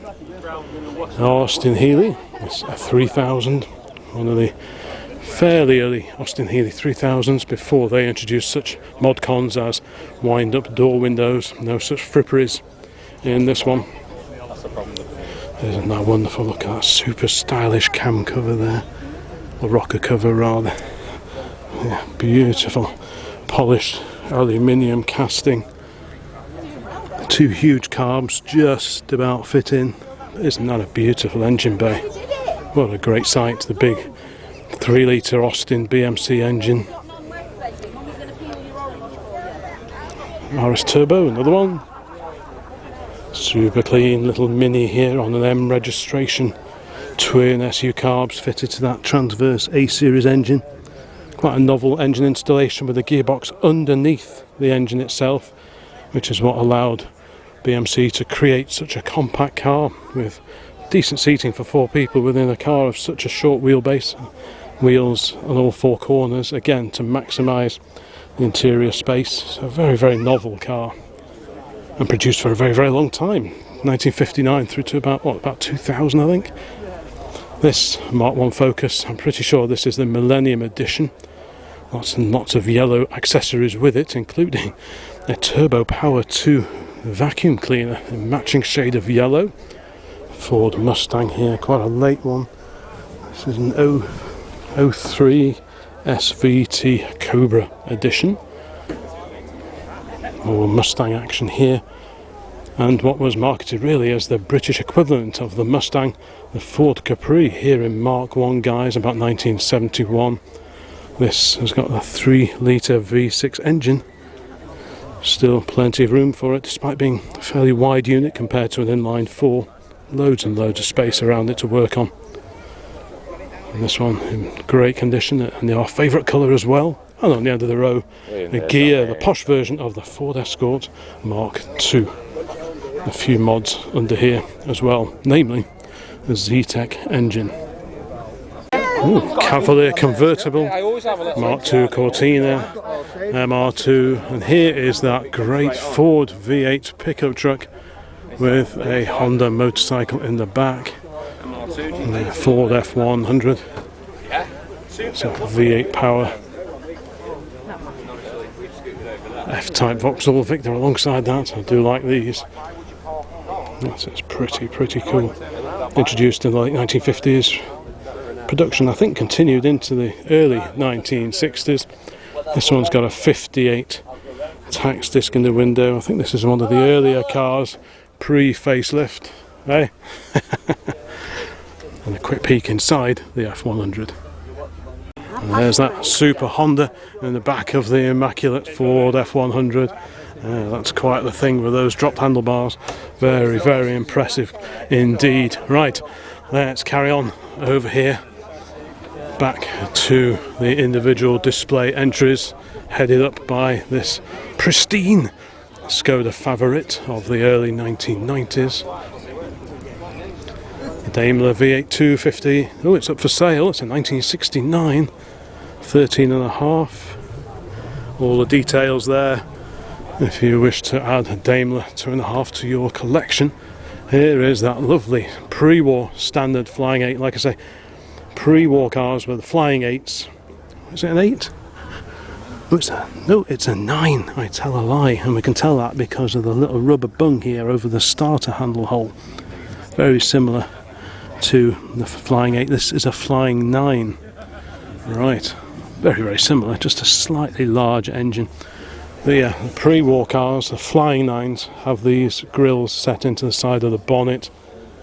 Post-war cars, they didn't have that, they just had plain bonnet sides. But you don't see too many of these around. Little two-door car, very similar looking to the 8. Always good to see a bit of standard action at these classic car shows that we get to, because our standard 8 has gone off. Well, I say it's gone off to a new home. I sold it to a gentleman, I think he's a bit of a dealer. It's up for sale at the moment. Right, got a Morgan over here. Mini Mayfair with the original Austin Rover wheel trims, push-on wheel trims, and the Austin A30, the AS4 edition of the Austin A30, the four-door saloon, 803, still with its presumably original registration number. Yeah, and it's still got the little whiskers. Often you see these and the front panels have been really filled and they lose, there's like a little whisker just under here. The camera probably won't pick it up, but you can tell if a car's been cobbled up with filler because this little moulding here often disappears. So this is a lovely looking car, complete with sun visor as well, little additional stadium rear view mirror. Pull up windows on these, no wind up windows, so you just got these little blocks that you pull the window up and down with.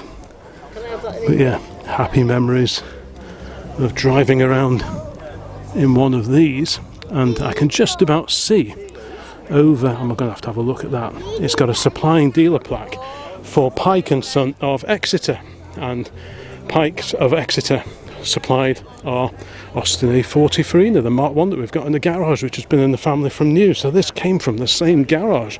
Fancy that. I'll go and find the owner and see if I can have a quick look inside. Door unlocked now. Let's have a quick look in here. Yep, there it is. P. Pike and Co. Limited, Exeter and Plymouth. Yeah, we've got the same little plaque screwed to the door trim of our A40 Mark 1. Fancy that, I've not seen one of those anywhere else. Yeah, lovely little car. So have you had this one a while, sir? About 33 years now. Really? Has it always been this nice? It wasn't when I bought it. No, it'd been sat in a barn in Exeter for 25 years. Oh, so it hadn't gone far. It hadn't gone very far then, had it? No, believe it or not, I've got the original Buff logbook and all the have you? Original keepers. I think it had 6 owners prior to me. Were all Renault in Exeter, same little village. Were they? Yeah. Wow. That's in great condition. Now, my missus used to run one of these as her daily car back in the 90s. Yeah. She had a little two-door A30. But yeah, what a beauty. That really is lovely inside, isn't it? Mm. So have you had to do much to it then? Was it in a bad way? Tatty and used, I would say. The interior's all original. Is it? Wow. It's lovely inside, isn't it? There's no particular rot on it. No. Nice old radio as well. Yeah. It was just very faded and used. Was it? So it was just straight up clean, painted and put back together. Wow, what a beauty. It's been used since. Is it? No, it's a real Bobby Dazzler, this one, isn't it? Fancy that, the original supplying dealer, same as our A40. Right, let's carry on down here. Great Hillman imp. You don't see too many black Hillman imps. It's got a 66 tax disc in the window, LED lights, but otherwise looks pretty much as it should. It's got these wind deflectors. What's that? The Thunderbolt shield, it says. I'm not sure if the camera will pick that up. But yeah, it's gone a bit misty now, the old Perspex. But yeah, Thunderbolt. Wow, I've not heard of that before. MG RV8 there, Nissan 300ZX, 427 Cobra replica. And here's that lovely Van den Plas 1300 four-door car. I think all the VDPs were four doors. I say some were auto, some were manual. Slightly different carb setups depending on which transmission you had. This has the little automatic box, so this will have the single carb bolted to the 1275 engine. And here is that wonderful 50s Morris Oxford. Such a rare sight now. The Oxford, slightly plusher version of the Cowley. That was a slightly lower cost entry-level car, the Cowley. This, the Oxford, still on the proper cross-ply tyres, still has its original registration number as well, which is good to see. Original plates too. Yeah, rare sight. You don't see these very often at all. Semaphore, the trafficators, the indicators, the pop-up indicators. Looks very original in there. The seating, leather seats, bench seat with armrest, column gear shift. Oh, nice to see this. Quite a bit of chrome on these. Clip-on car tray there. Oh, the window's open on this side. Have a quick peer inside. Yep, there. Bench seat, little armrest. Nice and original looking and smelling in there. Quite a practical classic 1500 cc. So again, B series engine. That engine found its way under the bonnet of so many cars over the years. The Chevette we caught as it came in a little bit earlier. A doggy there. MGB converted to chrome bumper. A pair of MGTFs now. One bright red with extra Lucas lamps on the front, and another also with Lucas lamps on the front in bright yellow. This, the Oldsmobile 88. Incredible car. And this Mini 1275 GT sounded great when it came in. CA, that's a North Wales registration series, but straight cut gears I think in this one. It did sound pretty purposeful. Dinky little 10-inch wheels. Of course by this point in time, like the Mark III Mini, these had wind-up windows. Clearly it's had quite the restoration. There it is as found in the back there, looking a little bit delicate. Yeah, certainly looks fairly fragile under the bonnet. Lots of resto work to do, and this is the end result. Wonderful little car. And over here, nestled behind this Corvette convertible, is a super little split window VW camper from 1965.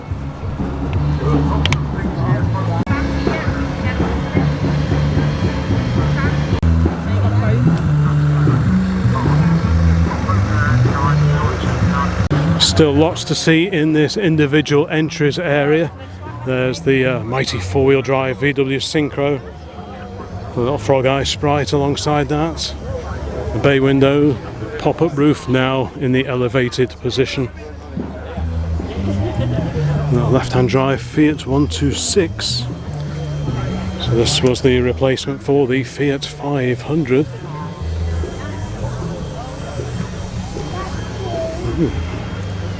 Looks like a bit of a special engine in the back of this one.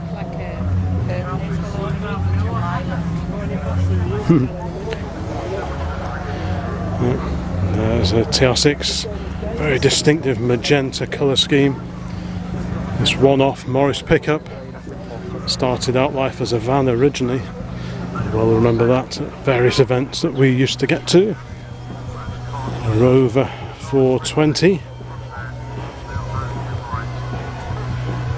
Pretty rare, it would seem, the 420 SLI.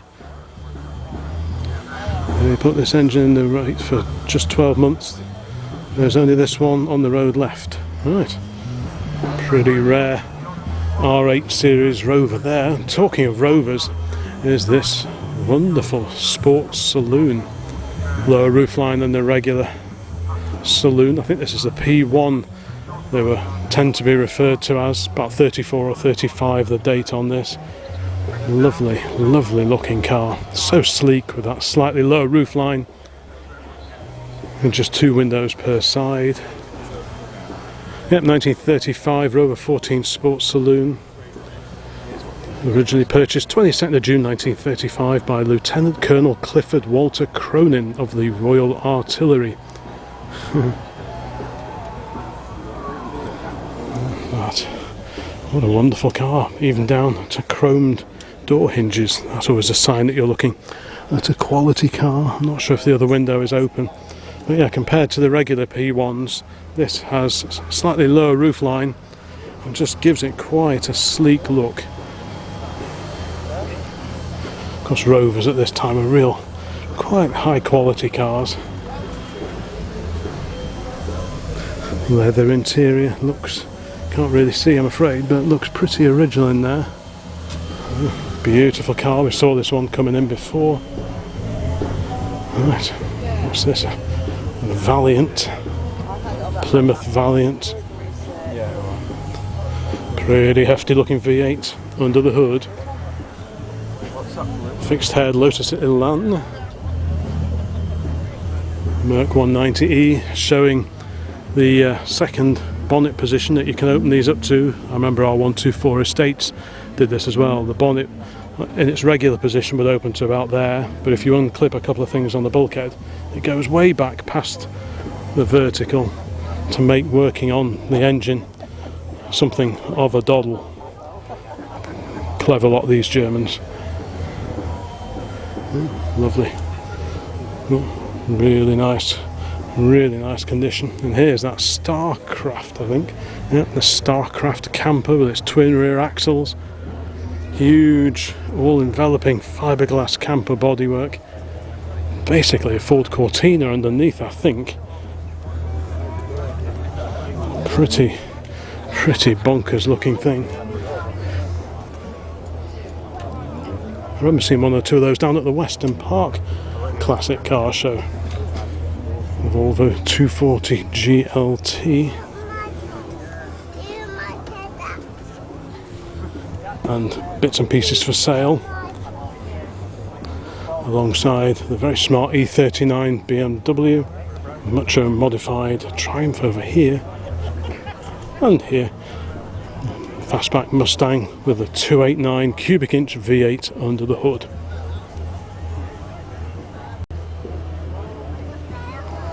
Quite the variety of cars over here on the Tame Valley Classic Car Club stand.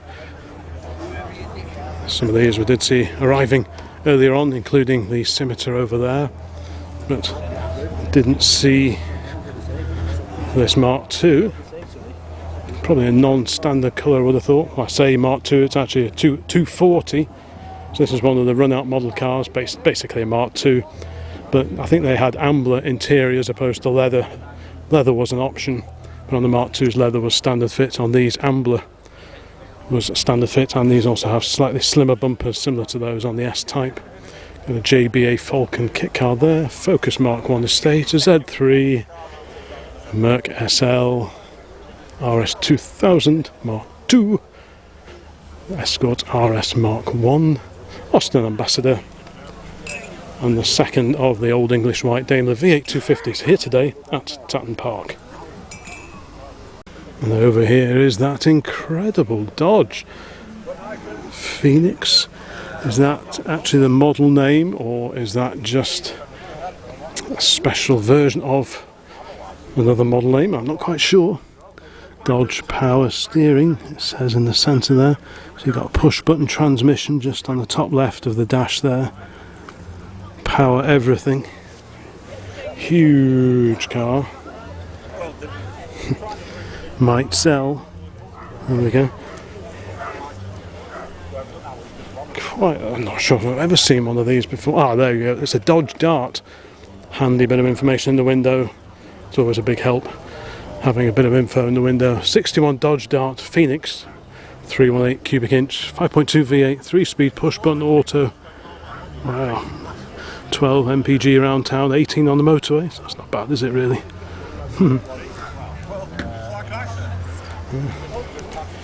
Definitely an eye-catching car.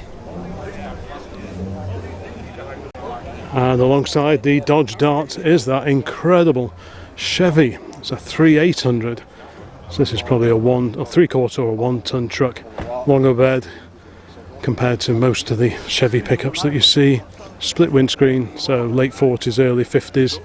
The last of this era had a one-piece windscreen. It's got the West Coast, the American West Coast mirrors on. Super original paint. Proper patina job, this one. Pretty hefty. It's got a so-called 5-window cab. So not all of these cabs had these extra curvy corner panes of glass, but they're quite sought after, I seem to remember. Looks like a very original dash as well. Proper radio in the middle. Oftentimes these dashboards get cut out for later stereos. But it's good to see proper original instrumentation. So many of these things get hot rodded, and not always for the better. Original headlining as well. It's a long bed, huge rear pickup bed on it. Quite a big space there. Room for the spare wheel over on the other side. But you don't see too many of these. You tend to see half-ton trucks, the 3100s, but not so many of these big, heavier trucks. That really is quite the thing. And alongside the Chevy is that fantastic Airstream caravan that we saw it pulling in a little earlier today. Fantastic polished aluminium. What a thing. Much of the interior of this one's been stripped out. Plenty of room to have a kit there. And look at the windows all the way down the side. Just mind your head on that. Yeah, and look at that seat over the back there, inspired by the 59 Caddy. That's pretty groovy. Yeah, what a great thing. Who doesn't love an Airstream caravan? Super little marker lamp on there, like that kind of thing. What a phenomenal thing. That really is something else.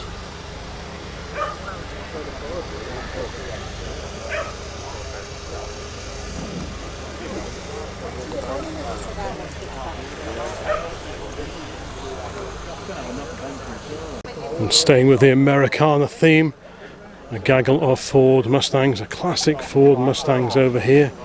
Intriguingly, this one is badged up as a 347. I've not seen that before. It says 289 on the air cleaner.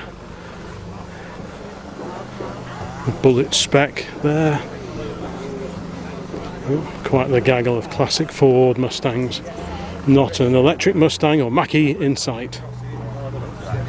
And I think that is most of the private entries here today at Tatton Park looked at.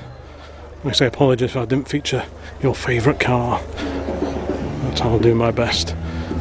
So now time to head over yonder in the direction of the car clubs area. There are always loads of classic car club here at Tatton Park. Car people come from far and wide for this show. One of the biggest classic car shows, well, certainly in the north. Hundreds upon hundreds of cars typically come over for this huge 2-day event. I say sadly I can't make it back here tomorrow, but this will give you a pretty good idea of what you will find at a typical Tatton Park classic car event. Right, onwards and upwards.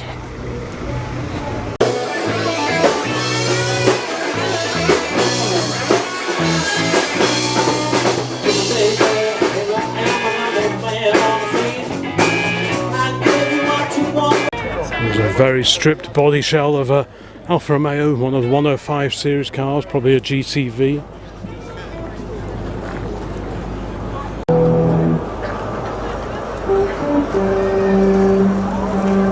Now here is one of those Fiat 131s. The Super Mirafiori. This one of the cars that I did see coming in, and this is the car that I confused that Argenta with. Such a rare sight. These things rotted like crazy, and how this one has survived, well, it's anyone's guess, to be honest. Lots and lots of retro cars in this special area at Classic and Retro Car Revival. So this is a 1984 car. 1.5 million plus were made. Surviving numbers 6, at least here in the UK. Bit of info there. I say just pause the video, but yeah, rare thing. It's always a treat to see cars that were once super common but have all but disappeared now. And that certainly applies to the car alongside the Lancia Chevy. By gum. If I've seen more than 2 or 3 of those ever, I'd be amazed. What a rare thing.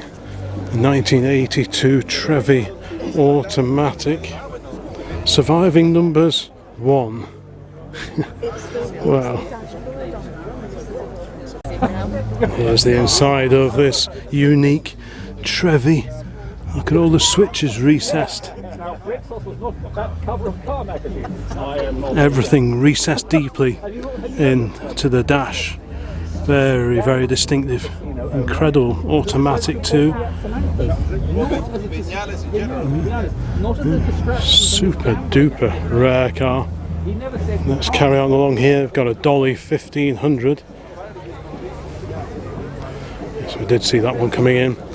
And the Vauxhall Viceroy. I think I have seen this one before, but only here. I don't think I've seen it at any of the other shows that we've got to.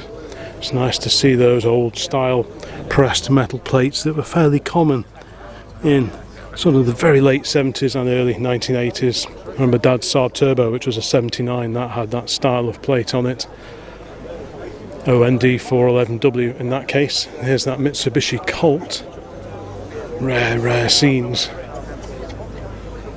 And the Leyland P76. These weren't even sold here in the UK. This is an Australian market car. Super rare. There's just a few over here in the UK that have been privately brought over. So to see one of those here today, well, I wasn't expecting that at all. What an incredible looking car. I know I have quite a few Aussie and New Zealand based viewers here on the channel, so I'm sure you will appreciate this one. A 1974 Leyland P76, one of 3 here in the UK. The BL hoped it would save their Australian operations. You can have a 2.6 litre straight 6 or over 3.5 based 4.4 litre V8. Wow. This one was assembled in New Zealand. Wowzers. Quite a handsome car, has to be said. Wow, very luxurious auto box. All looks pretty stylish in there. Very 1970s. What an amazing thing. Wonder if these would have sold well had they been sold here in the UK as well. It's got a sort of a big Toyota Crown vibe about it, I think. What a treat to see that here today.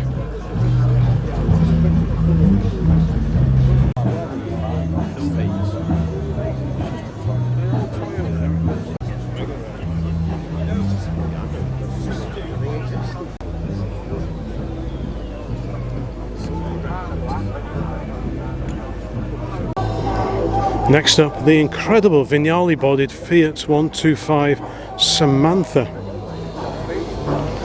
Bit of a Miura vibe going on here with these pop-up front headlights, but yeah, what a wonderful looking car that is. Original Chromadora Italian alloy wheels as well. Super stylish. There's a little guard dog there, we don't want to disturb him or her. Wow. What a sleek machine, full-length opening roof as well. It's quite the handsome car, that is.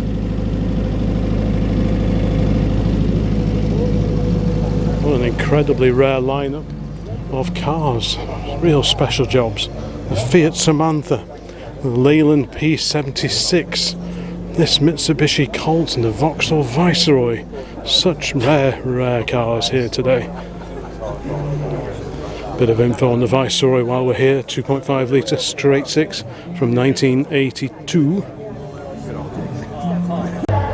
Okay, next row, and the bright red Talbot Avenger Estate alongside its slightly earlier Hillman Avenger brother.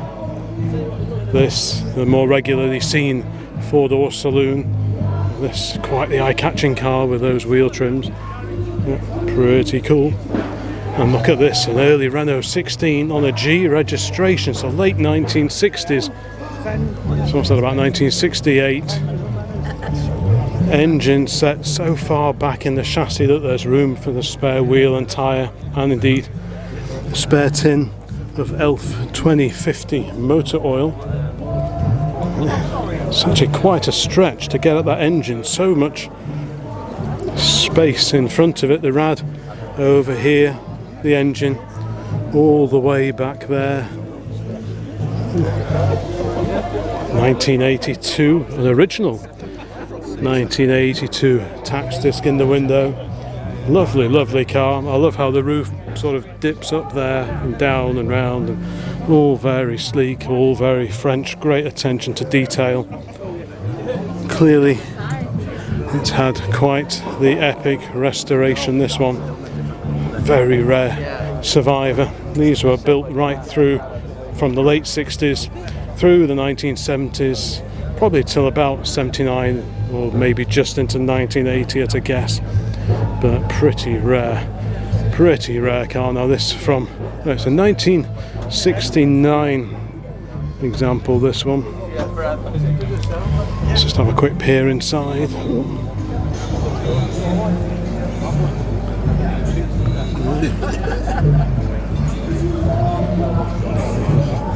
Folding rear seat stroke bed arrangements in the back. Of course, 5-door hatch, very practical car.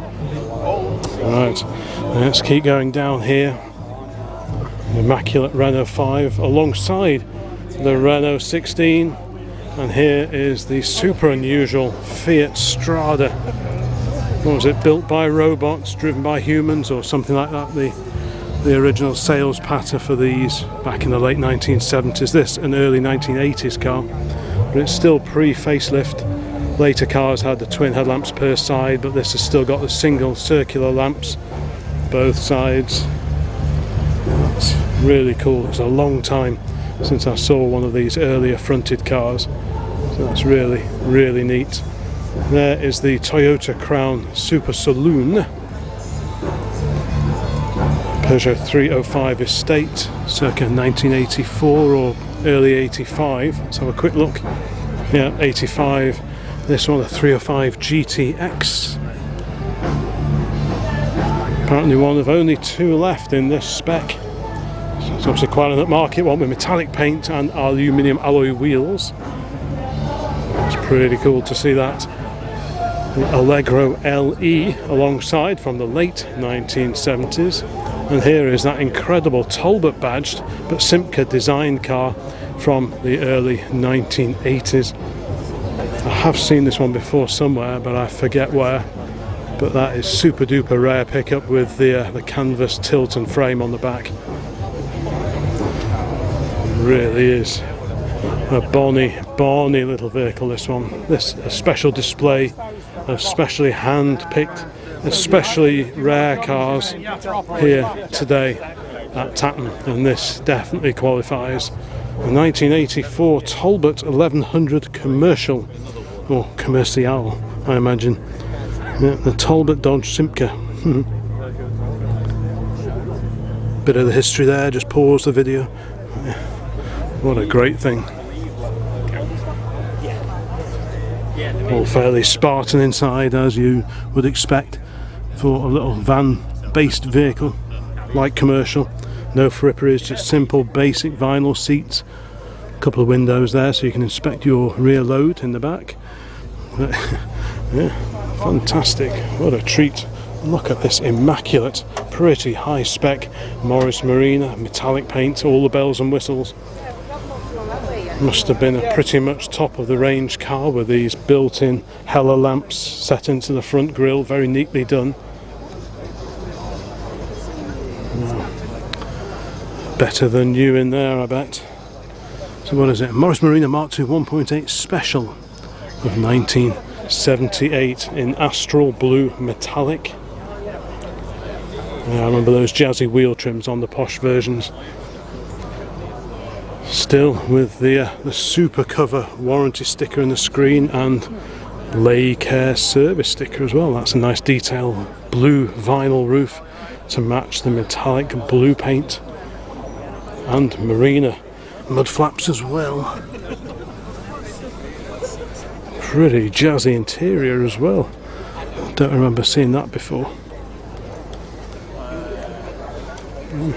Amazing, amazing car. And here is the Lancer Turbo.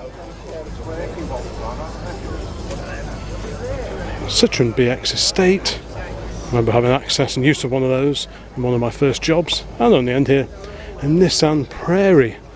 Very rarely sighted car nowadays. Saying that, there were a couple at the Festival of the Unexceptional just a few weeks ago, and a couple of times lately I've seen a metallic blue one of these out and about driving around in regular use. So there must be one or two still out there somewhere. But yeah, definitely a very rare car. Very early 80s idea of what a family-friendly MPV might be. And these are really practical, to be honest. Really boxy design, big side opening doors. Rear doors slide along these runners here. Yeah, very, very practical car, that one. Yet more super rare classic Renault action over here, continuing this special display of particularly unusual retro cars. This, a Renault 12, local registration on that one. Now, is this a 15 or a 17? I always get them wrong. This is a 15 TS from 1973.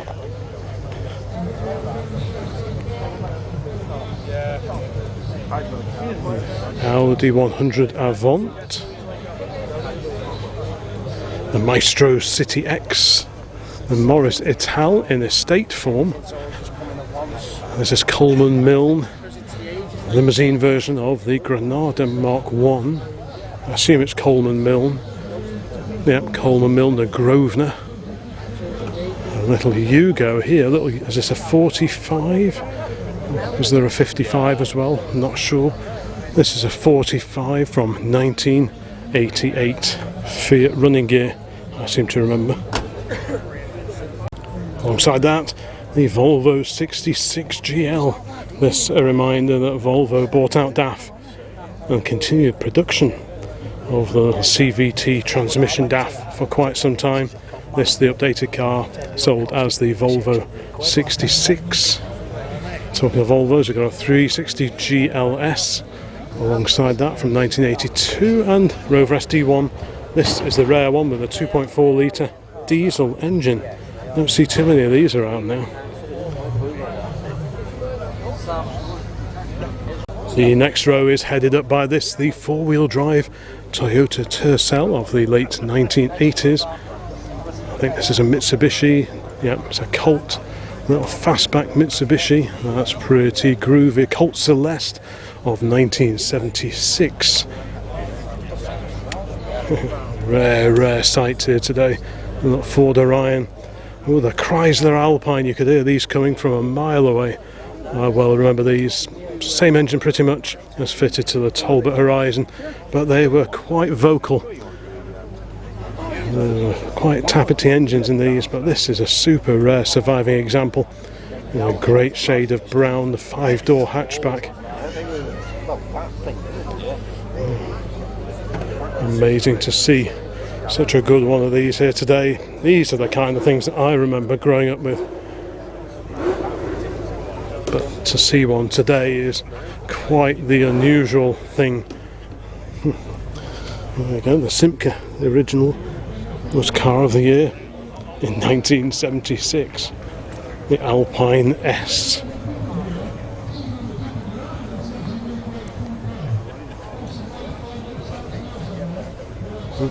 Amazing to see that here today.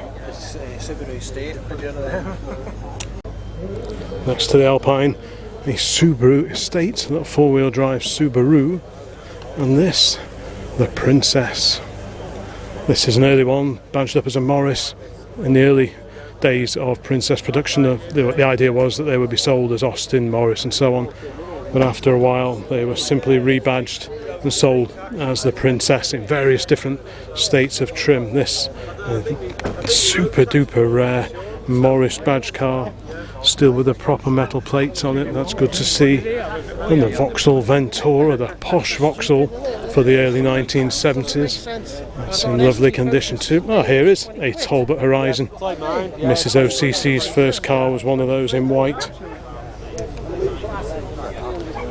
Now look at this, the Daihatsu Compagno or Compagno. It's a 64 registration, but what a dainty little car. What a stylish little car that is.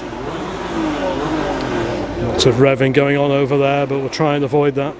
But isn't that just a beautiful little car? That could easily pass as a Lancia or a Fiat. So this is a 64 Daihatsu Compagno. Wow. Surviving numbers 1. Wow. Yeah, this is a 1964 car. I love the little indicator repeaters on there. Top of the B pillar. Look at that. Isn't that just a sweet looking little car? Beautiful detailing on it. Like I say, you could easily pass that off as an Italian car. Shape of the rear window. Shades of BMW 2002 going on there, but this is much older. Look at the shape of those rear lights. Beautiful little detailing. A Compagno Berliner. Berliner, Italian for saloon.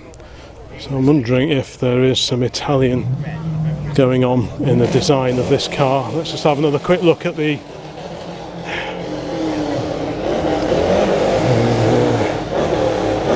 lots of noise over there. Not a good noise either.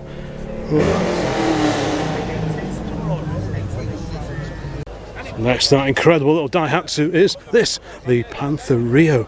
So this was a swanky upmarket version of the Triumph Dolomite. If you look at the middle bit, you'll see Triumph Dolomite there, but with different back end, different front end, and this was a seriously expensive car for the time, based on dolly underpinnings. Pretty special to see that one here. And an early Honda Accord, a hatchback Honda Accord. I can't remember the last time I saw one of those. Right, let's carry on our mooch around. Here's the Audi 100 GL. I did see this one coming in before. A Toyota Corona Mark II. Ah yes, we did see these two. That could easily pass, I think, for a Lancia or something similar to that.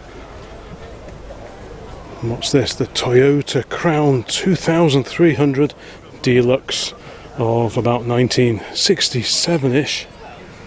So at this point of time, Japanese cars were still quite an oddball choice here in the UK. They hadn't really established much of a foothold, but by the mid-1970s, all that had changed. And this is the car with the Toyo Glide automatic transmission, column shifter there, you can just about see it. That must be almost unique, surely. And over here we have a Land Crab rally car. I wonder if this is one of the original rally cars. It looks like it, the London to Mexico car. That's pretty groovy looking car. Lots of these were used in long distance rallying in the late 1960s. Tough as old boots these were. Front wheel drive, another Isigonis design. Pretty cool. There's Miss Crabtree, formerly of Bangers and Cash, certainly a long time ago. Here we have a TR7 Sprint, so it's got the Dolly 16 valve engine in it. The Ford Thunderbird, pretty eye-catching car, not for the shy and retiring, this one. And Lady Penelope Pink, this particular T-Bird. Yeah, that's pretty wild looking car. MG Midget alongside, and Capri 28i over here. Now this isn't typically an event that you would associate with classic commercial vehicles, but nestled away over in the corner over here is a beautiful old Albion, a Scottish built Albion BER 940, the registration number of this one. Albion oil engine, built up in Scotland. There's the sunrise motif on the lovely cast header tank.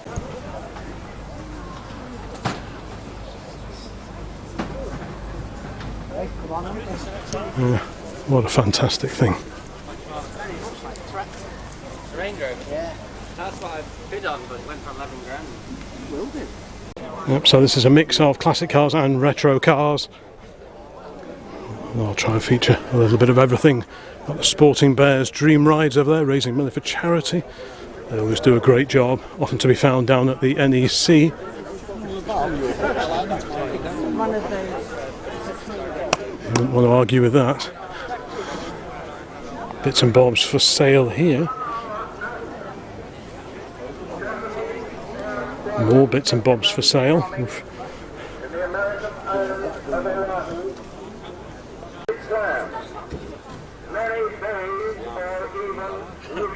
Quite a variety of cars here on the M6 Junction 16 Car Club stand. Nearest to us is the Sunbeam Alpine.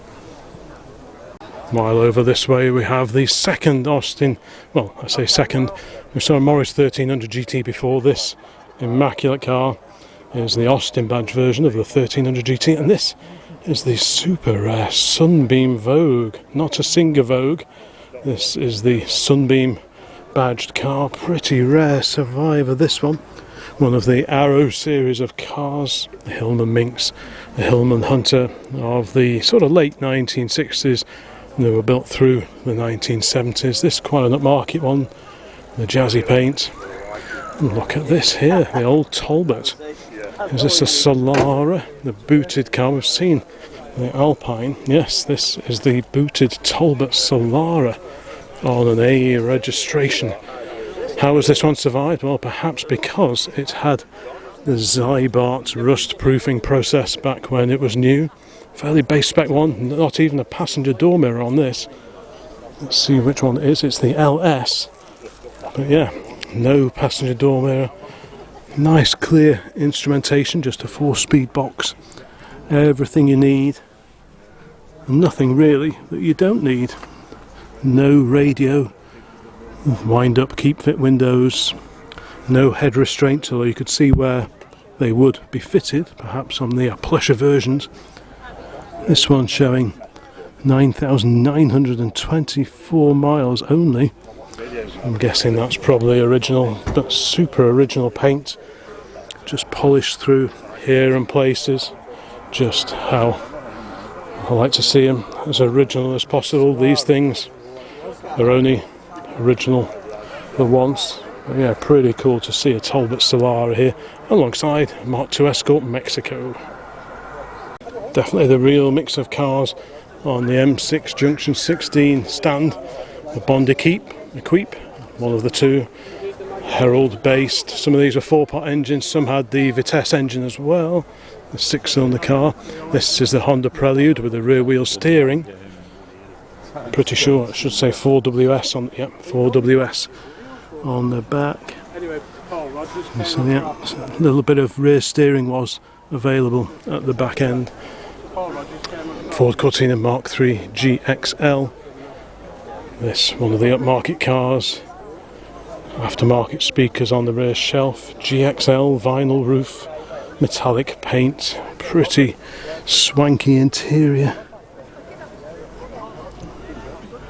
In amazing condition. Is this the car that was used on Life on Mars? Looks like it. Pretty amazing car. RS2000s we do see fairly regularly. This one a great shade of green, I like that. And here a Porsche 944 with much later Ford and a Silver Spirit at the end there.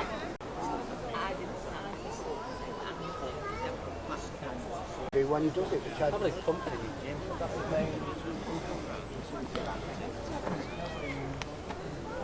And over here is that stunning Mark I Ford Transit I caught a glimpse of driving in a couple of hours back now. Great sign writing on this one.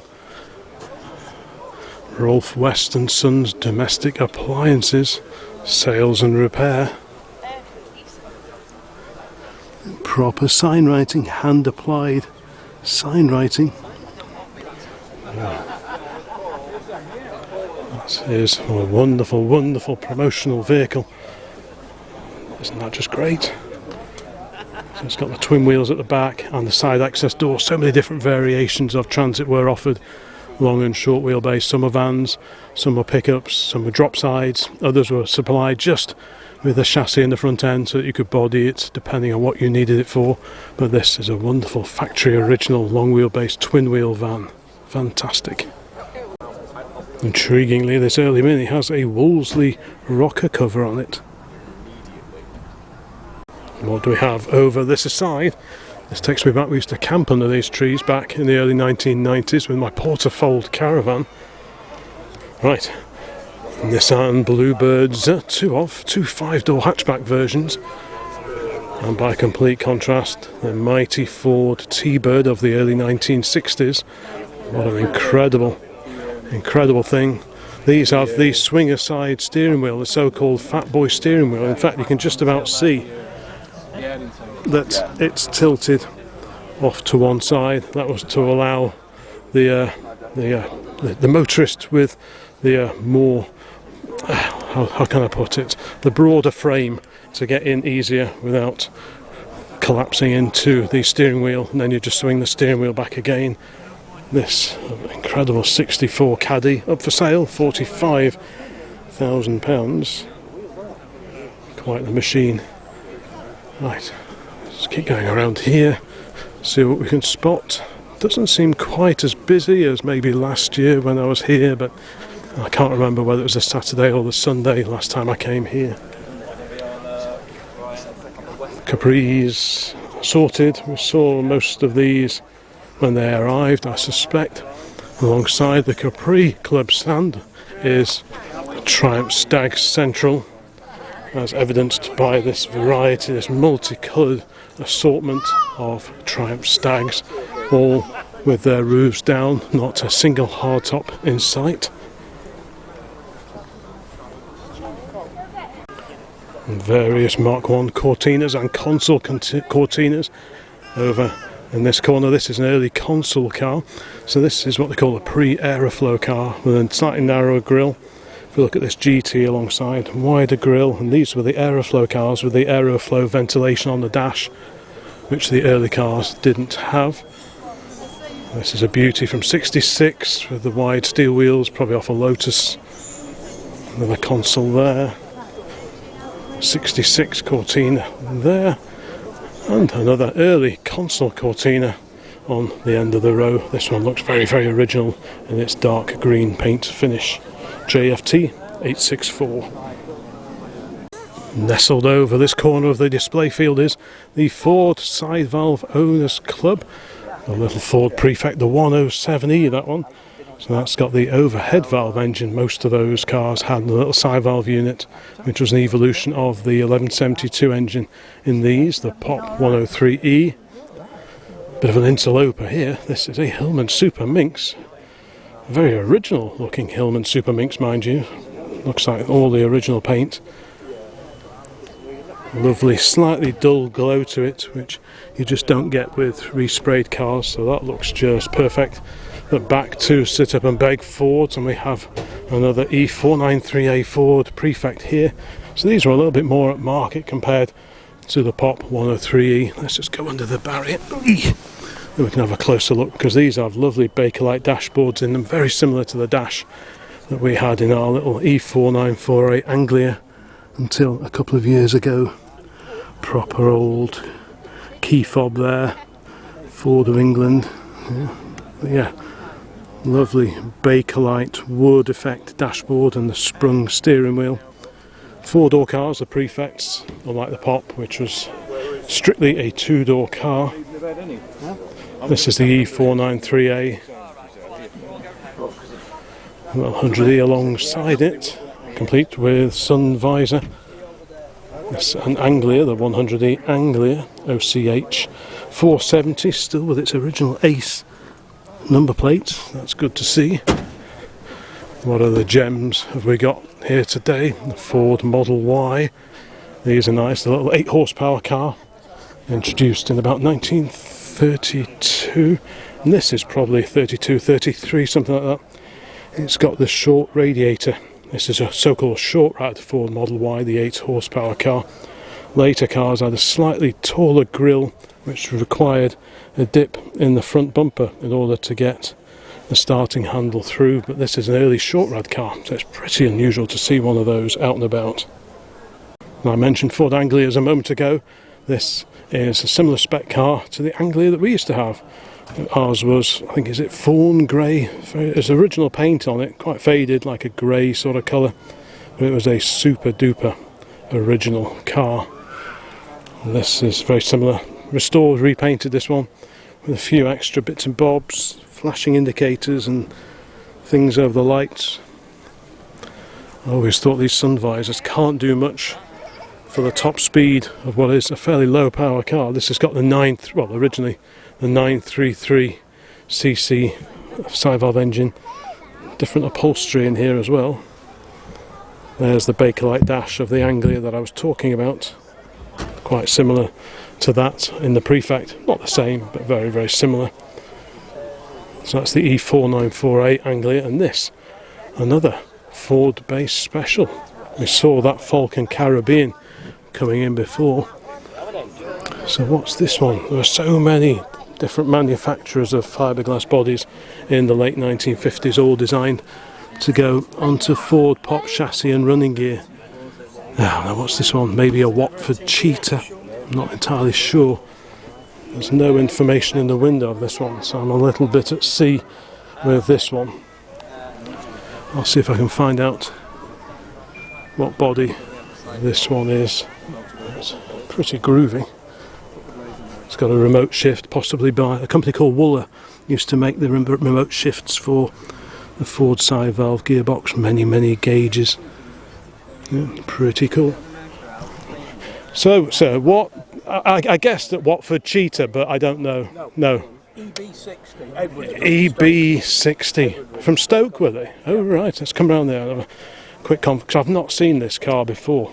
So what's the backstory? There's only 3 of them on the road in the country. Is there? And I got this in 1974. Did you? Rescued from the bottom of somebody's garden, covered in brambles. Wow. It was seized up. We got it going, and then we put it in the garage to do it up. And nothing happened until the last 12 months of me and the brother-in-law. We finally got it done and on the road.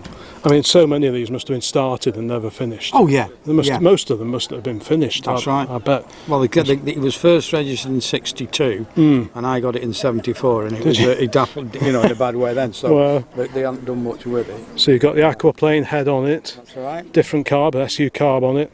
Yeah. The trick manifold and exhaust manifold. You can just see over the way over there. So is that so which engine? So that's. Right, so that's it is the 1172, that one. 72, right, yeah, right. So you haven't got a water pump on it, have you? No water pump. I know you could get the export pump, couldn't you, on these engines? Could do. We've not got.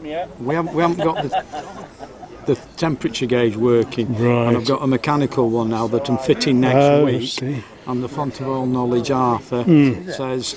Oh, with the Falcon, yes. That's great, isn't it? If the temperature's all right, don't bother putting a water pump on. Yeah, well, it was only ever optional on these anyway, wasn't it? That's They didn't come with standard. That's Because I had an Ashley 1172, right. I had a Nickery Champion, I had a space frame thing as well. I can't remember if there's any others, but yeah, I do like these oddball sort of late 50s type thing, isn't it? I mean, if I had rescued it, the lad would have sent it to the scrapyard. Yeah. Say we only know of 3 on the road in the country. Yeah, that's incredible. Did they come with it? Was there an option of a hard top for these? I've got the hard top. Have you got the hard top for it? Have you? Who Wow. wants to go out in this with a hard top? That is true. That is true. It was raining the other day though. Stays inside. It's all fiberglass body, isn't it? So it's not going to come to much harm. But no, what a treat to see that here today. Let's just have another quick look at the dash, maybe. I'll just have a sneak through there. Yeah, and it's got the Brooklands Blue steering wheel on it, or Blue Brooklands steering wheel rather. Yeah, I saw one of those elsewhere on a Singer a little while back. Yeah, what a groovy thing. Yeah, remote shift on it as well. So all the 50s mods. Yeah, what a great thing to see. Triumph Herald boot hinges. Oh, this takes me back. Ford E83W van. Lovely little thing. I've had pickups and a few vans over the years. Long-termers on the channel will remember I rescued a very, very original green panel van from a garage over Derby Way where it had been sat since 1966. So yeah, I do have a soft spot for these little vans. No E83Ws in the fleet at the moment, although worryingly someone did send me photos of a pickup which may be coming up for sale fairly soon, so I wouldn't rule out another one descending onto the driveway at OCCHQ before too long. Great little things. First introduced these were in 1938. Little snub-nosed, engine offset to one side, as I've mentioned before. Same engine as fitted to the Pop 103, but geared very, very low. So you're not going to get much more than about 30-35 out of one of these before things start getting a bit rattly and a bit noisy. But yeah, these were designed for local deliveries, that kind of thing, so they were never about long distances. But it's always cool to see an E83W out and about at a classic show like this. Like I say, Ron has been the registrar for the Ford Side Valve Club for these particular vans and pickups for many, many years. Next to the van is this great little Falcon Caribbean, a car we've seen at different events over many, many years. Probably most recently at Goresworth Hall, I suspect. Super little car again. There's a Ford Pop chassis hiding under that swoopy, wonderful fiberglass body. Over here, Ford 100E, looks to be very original paint on that one. There's the little 100E side valve engine, which was an evolution of the 1172 unit, also side valve, that appeared in the Sit-Up and Beg Pops. Super duper original car, that one. And this is an unusual one. From a distance it looks a bit like a Pop, but it isn't. This is the 1938 Ford 7W. So the back body looks a bit like the Prefect with its four-door styling and the flat back. The front looks a bit Pop-like, but this has the super rare 3-bar grille that you're looking at there, and that grille was unique to this car, and they only made this car for a year or so, about 37 to 38, something like that. So in the world of upright side valve Fords, this is definitely one of the rarest of them all. So it's a real treat to see that one here today. There's another little 103E. Just amble around the back here. Prefect E493A, two of those on the stand here. Another little part of black immaculate example there. And we have another Ford Model Y now. Is this another short rad or is this the long rad car? This is another short rad, wow. So yeah, 32, 33, somewhere around there. Don't think it says the age of this particular car there, but yeah, great to see. And a very rare Fordson 500 weight van. This predates most of the 500 weight vans that you see. Most of them have the Pop grille, but this has the grille without the centre divider. I'm just trying to remember what model this is. Possibly E04C, maybe. Certainly a 500 weight Fordson van anyway. Ooh, we have some bits for sale. Ooh, some nice lamps in there. Let's have a quick look around there. Spotlights, £5 each. Ooh, what have we got? A Sparto. I've heard of Sparto. What's that one? Is that a Marshall? No, I think I've got one of these hanging up in the garage. And I was going to put the one I've got on the front of our little Renault 4CV. But of course that car's gone now. I'm just wondering if I should buy that to make a pair. Yeah, Marshall. It's actually quite a nice lamp, that is. Might have to bring that one home with me. Let's put that one down there. Let's just see what else we've got. What's this one here? Is that a Notec? I think the Roadmaster, the Notec Roadmaster, and there's another Notec lamp under here. If we just move that one out of the way, well, that's a Butler's, yeah, Butler's Mark II. This is the one I wanted to have a look at. That's a pretty hefty thing. Look at that. The mighty Notec. Can't help thinking for a £5. I'm going to have to take that one home with me. Yeah, I think I'll have that one. Just because I think I've got another one of those at home, so to have a pair is always good. It's in quite good nick as well, and with mounting bracket, so that'll be coming home with me. And I think, yes, sir, I'm just picking a couple actually. So, and I think I'll have this. I've got one of those at home, so, and I've got one of these Marshalls at home, so it'll make a pair then. So that'll be quite good. So I'll definitely have those two, I think. Right, so I'm very pleased with those lamp finds. That's a real result. So what have we got over here? This looks like the XR Owners Club, lots of XR3s. There's an XR4i there based on the Sierra. This is Northwest Casual Classics. We stumble across their stand at various different events that we get to. This, from a distance, looks like an Austin 16, but is actually a slightly smaller Austin 12. Pretty rare sight, that one now. 3 Series Beamer Cabriolet based on the E36. We've got a Riley Elf, the booted upmarket version of the Mini, and a little car there. Is that French? Let's go around there and have a look, I think. Oh, look at that. What? I've seen one of these somewhere before. The new map Solito, 1965. Wow, what a great thing. The Solito. Apologies for my... Oh, there's one of those Marshall lamps that I've just bought. There's a coincidence. What a great little thing that is. Isn't that just incredible? Left-hand drive. Tiny dinky little delivery van for local deliveries.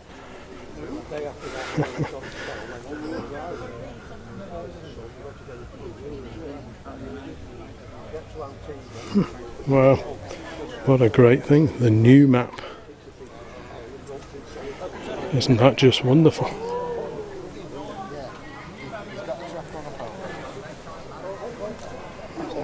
Attracting lots and lots of interest.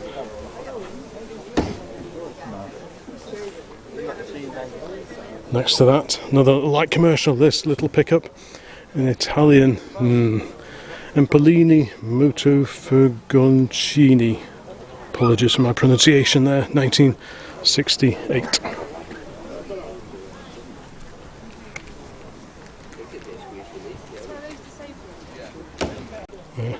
What a great trio of micro cars that is, but that is just incredible. I love that. Right, let's carry on. This is a Casalini Sulky, circa 1974 from Italy. Boxy little number there. Post-war standard. It's a standard 12 drop head coupe. What a lovely car. Great to see a bit of standard action here. Drop head coupe. It's a proper lined folding roof. Much more substantial roof than you'd find on a regular Tourer. We've got the big chrome irons there. I think I've got a set of those in the garage somewhere. Beautiful wood dash. Seating for 4. The original leather seats. Just beautiful inside. Flag flying proudly on the front there. Standard, later merged, well, took over Triumph. We've had a few standards over the years. Going back slightly earlier is this standard 10 from 1934. Again, that is a beauty. I did have a little 9 many moons ago. Right, let's carry on round here. And by complete contrast, a Lancia Delta HF Integrale 6-cylinder Rover 95. one of the P4, the long-running P4 Rover series. This is a Nissan 100NX. And now I was talking earlier on when we were looking at that Cresta convertible about the side hinge bonnets on some of the E-Series Vauxhalls. Here we have an example of that, a very early 1950s Vauxhall Wyvern. So the E-Series car, but unlike the Cresta and indeed the Velox, the Wyvern, this had the 4-cylinder engine. But there is that incredible side hinge bonnet arrangement. So you can flip it up that way, or you could pop this side down and lift the other side up as well. Very, very clever hinge and catch arrangement to make all that work. So that's pretty groovy. And there was, like I said, there was a very similar arrangement on certain eras of Buicks, if I remember right. That's pretty cool to see that here today on the Northwest Casual Classic stand. We've even got a 1952 disc in the window. Here is the mighty Humber Super Snipe that I caught driving in. Feels like hours ago now. Auto box, column shift, bench seats, super comfy. There's an old Kodak camera just on the armrest there. A few other goodies as well. Picnic sets, the old Bush radio. I've got Mum's old radio back at home just like that. Yeah. Great cars these are. Not many good ones around. Years ago I tried to buy one of these. I must have been about 19 at the time.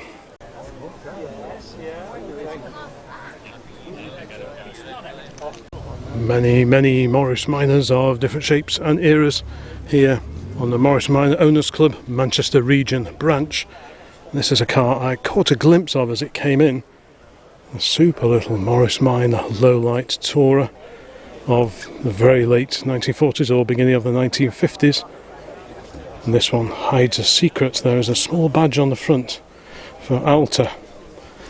Overhead valve cylinder head. That was a very rare conversion that was available to pep up the side valve, the originally side valve engine that was fitted to these cars, an engine that could trace its roots back, way back into the 1930s in the Morris 8 Series 1s, Series 2s and Series E's. They were used and fitted to these early Morris Minors. But the Alta overhead valve conversion, well, it wasn't a cheap job, but it really did make quite the difference. It's a shame the bonnet's down actually, because I did do a short video, which you should be able to find on the channel actually, of an evening car meet we went to a few years back, and there was another tourer there, and that had the Alta overhead valve conversion on it, and it really was quite interesting. So if you're interested in that kind of thing, if you search for Alta Morris Minor here on the Old Classic Car channel, you'll probably, hopefully, find that short video. Yeah, all sorts of moggies here. Great to see them. I do love this blue though. I love that shade of blue. I don't think that was a colour that was actually offered for very long at all. But most of the paint looks super original on that, and that's probably my favourite colour for a Morris Minor. Mix of cars over here on the Vauxhall stand. Some oldish, like this. What's this? A Firenze with a V8 in it. That's pretty bonkers. And the Vauxhall Chevette HSR. That's a pretty tasty looking car. So there was the HS and this, which was top of the tree, the HSR. Over here on the Congleton Beartown Club stand is this 1976 Australian Market Mini Clubman. So Mini Clubman, but with opening quarter light and exterior door hinges. Not something we ever saw in this country. So that is a real oddball. At first glance you think, oh, it's another Mini Clubman.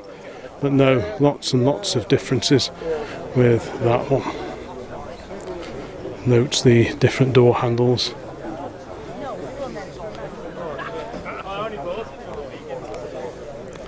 Oh, there's the original New South Wales plate.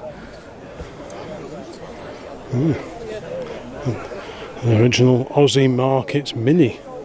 That's a pretty special car, that one.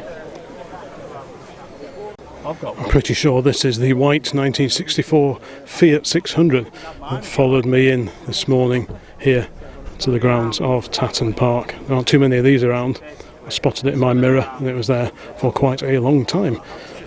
Always pretty cool to see this one around. There's the Mark 1 Fiesta alongside. And the magnificent Rolls Royce there. So what's this? A 2025 Rolls-Royce Landaulet. Landaulet is the term for this style of coachwork where the rear part of the roof can be folded back to give open air motoring to the people sat in the rearmost compartment. Everyone forward of there tucked away under the fixed steel roof. Incredible Datsun 240Z, circa 1971. What a beautiful looking car that is. Huge straight six engine under the bonnet. Triple carbs, triple Webers. What an incredible car. Very, very stylish car. Surely one of the best looking Japanese cars of all time. The pre-war Rover behind. I think I saw that one coming in.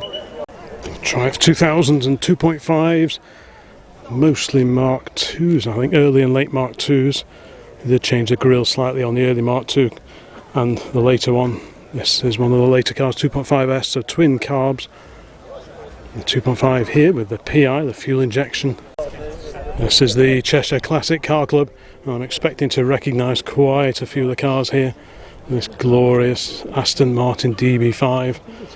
What a beautiful bit of kit that is. I remember the owner repainted that years ago, probably 40 years ago, and it's still holding up just wonderfully.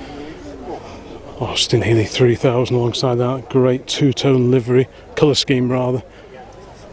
Regulars to the channel will need no introduction to this early pre-Aeroflow Ford Lotus Cortina Mark 1 and a super Riley 1.5 on the end here.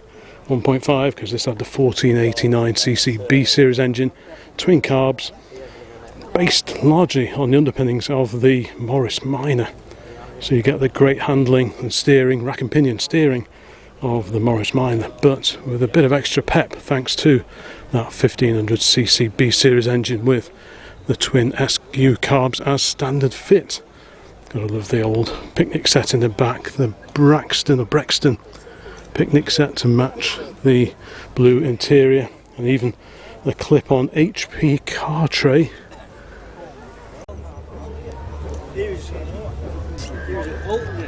There's the XJ Series 3. RAC and AA badges on the front. AA badge, that's a commercial vehicle. AA badge. RAC badge there, probably early 1960s in date, that one. X308. XJS convertible on the end. Quite the gaggle of Triumph TRs here over on the TR register stand.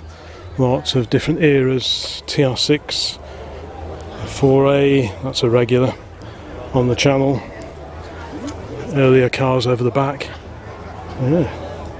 Many different types. Some with folding soft tops, as on this blue TR6 here. This TR5, 2.5 litre fuel injector. This has got the Surrey roof on it with a lift out roof panel. TR6, this one on Wolf Race alloy wheels, very 1970s option, that one. Yeah, all sorts of TRs here on the register stand. Daimler version of the XJ40 here on the JDC club stand. Jaguar XJ40 this time. Bright green Series 1 fixed head coupe is for sale. Some later ones over there. And here, XK8 convertible. We sat and worked out how much cars cost you over the years. This is a 1930 Rolls-Royce 2025. Pretty magnificent vehicle. Lancefield Coachworks, the company responsible for the body on this. Vehicles of this age, you would buy the rolling chassis and then pick your favoured coach builder to body it as you saw fit, whether a saloon, a landaulet as we're looking at here, possibly an open tourer. Many saloons have been converted to open tourers in more recent times. Very similar rear view mirror, also a stadioscope. Just fitted one of those to the Buick. So I'm in very good company, but look in the back there, how beautifully appointed is that. Fantastic. It's got the little smoker's hatch in the roof there. What a magnificent machine. The diver's helmet rear lights, 4 of. The 4-wheel brakes. Notice on the back there, warning people with a mere 2-wheel braking system not to get too close, because if this jumped on the brakes, the car behind with just 2-wheel brakes probably wouldn't be stopping anytime soon without going into the back of the car in front. The South Cheshire Collectors Car Club just over the way here. A few different cars, big Healey on the left, and that recreation inspired by the Healey over to the right. Pretty close copy. Another Riley 1.5, this one identical to a car Dad had in the late 1960s. Well, now on the Jensen Club stand, a variety of interceptors, and over here that great 65 Jensen CV8.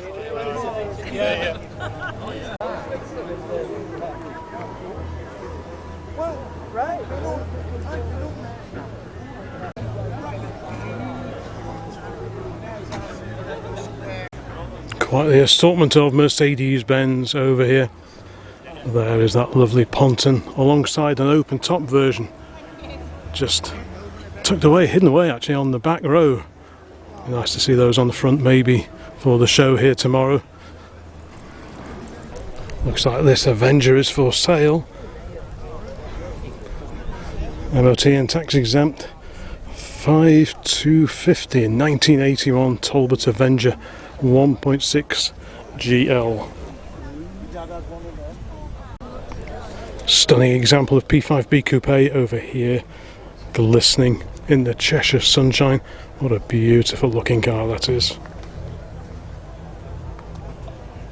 Senators and Carlton wagon over here on the Auto Barnstormers club stand.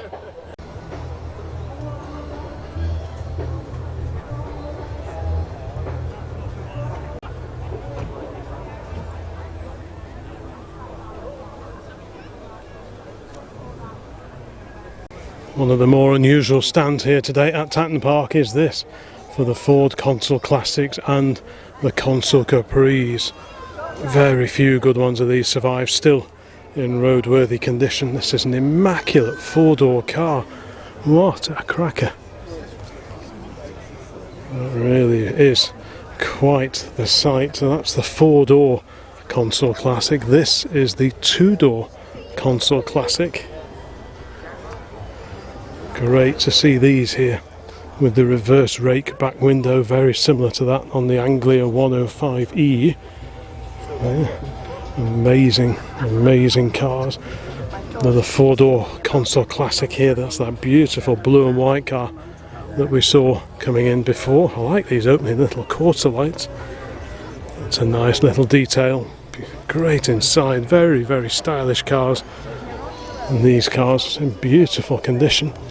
Another 2-door Consul Classic here, and on the end the Consul Capri, a very rakish 2-door coupe.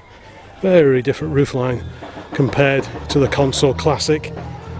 Compare it to the 2-door Consul Classic saloon alongside. The lower body is very similar, but the roofline's totally different. A couple of stunning early Corvettes over here. Wow. What an incredible shaped car, fiberglass bodies, huge V8 engines in the front, still with leaf springs I believe, at least on the back. Yeah. Incredible looking car, incredible sounding car, and this one's quite neat because it still has the old tin wheel trims on it. More often than not you see pretty tasty, I mean this has got steel wheels with the trim rings on it, but quite often you see big alley wheels on these. Very rarely these steel wheels with the tin trims. More Americana over here. Pontiac Transams, plural. The Mustang Mach 1. Not a small car by any stretch of the imagination. An auto with quite the footprint, the Dodge Charger. Absolutely. The Unabomber. Oh, and again, a couple of Marshall lamps, French Marshall lamps. on the front. Marshall lamps, the main headlights too. Stunning car, nickel plated radiator surround with the original honeycomb radiator core. Slopey carburetors on this, two big SU carbs, float chambers over there. There's a magneto providing the spark, that's where you get your ignition from. Auto vac, so that relies on engine vacuum from the inlet manifold to draw up the fuel from the tank, presumably at the back.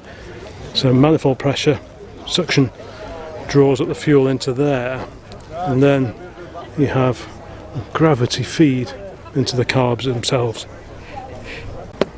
Lovely original seating in there.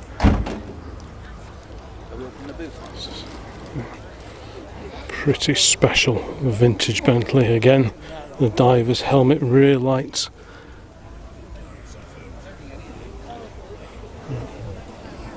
Great cars. Slightly later Bentley alongside this is one of the Derby era Bentleys from the mid 1930s. Doesn't that look like a very comfy way to travel? Beautiful quality coach built car.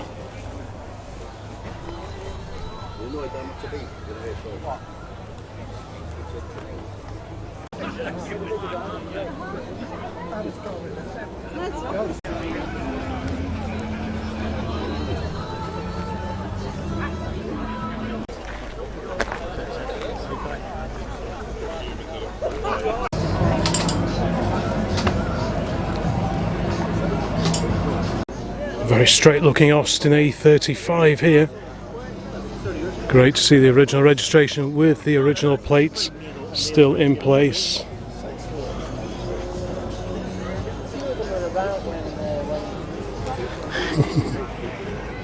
What a great little car.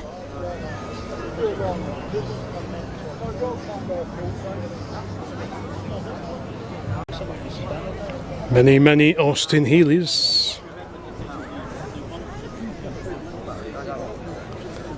Stunning looking cars, collaboration between the Austin Motor Company and Donald Healey.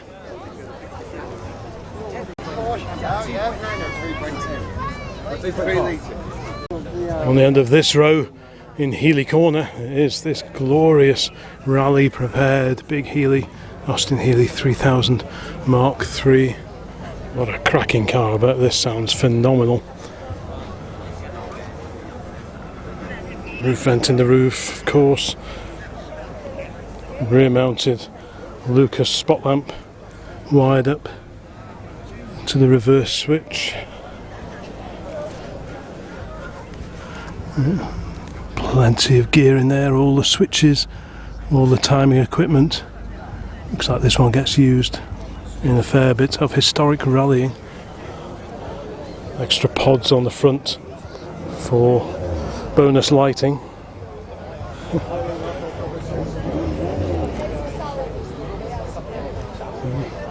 What a great assortment of Austin Healey's. This, the Austin Healey 100M, with its louvered bonnet and severely raked screen. Very cool car indeed. Looks like the local pigeons may disagree, but yeah, what a beauty. It's really interesting to look at all the Austin Healeys and just see how the shape evolved over the years. This one, much later, Austin Healey 3000, with the luxury of wind-up windows and a full folding roof.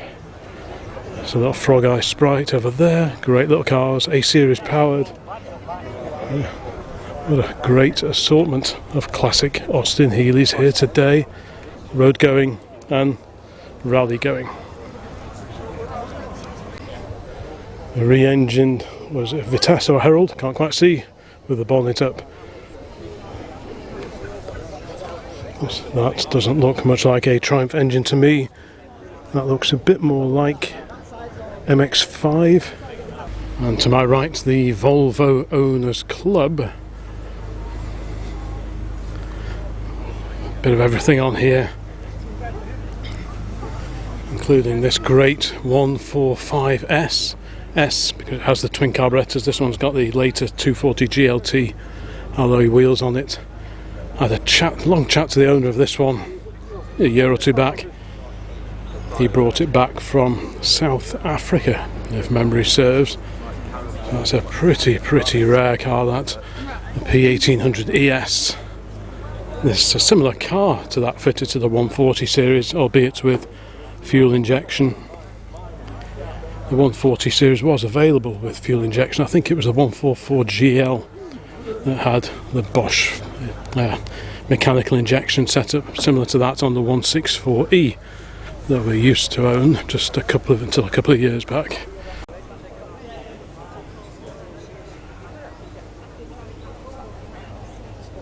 Little 307E, the Thames 500 weight, various restored steering wheels there. This a 700 weight version of the 307E, so 500 weight over there, quarter ton. This one 700 weight, probably not a great deal of difference, maybe an extra leaf in the rear spring, something like that, just to give you a little bit of extra carrying capacity with this one. Dig the wheels on that. I used to have a set of wheels very similar to that on my first Spitfire. I forget the make. I think mine were very similar to that. I think they were Magna. Oh, great turnout of angle boxes here. This is a 67. Then we've got a super original Estate. Another 700 weight Thames there, 1964. This one looks like it's been bare metalled and then oily ragged. That's how it looks. Yeah, 64 van there. This is another one of the base spec ones with the very narrow grille. So that's the grille of the Anglia Super, the 123E. But this is like the fleet model, the base spec model. A much narrower grille, just painted grille, not much chrome trim on this one. See, this one has the little chrome eyelids. This just body colour.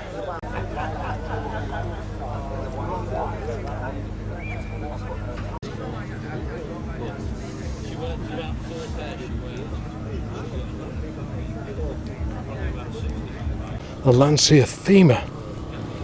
So this was the collaboration between Lancia, Saab, Fiat, Alfa Romeo.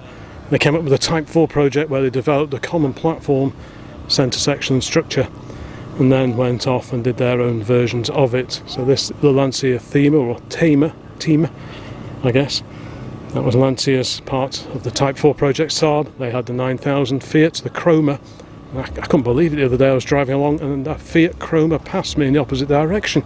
I thought, I've not seen one of those for years.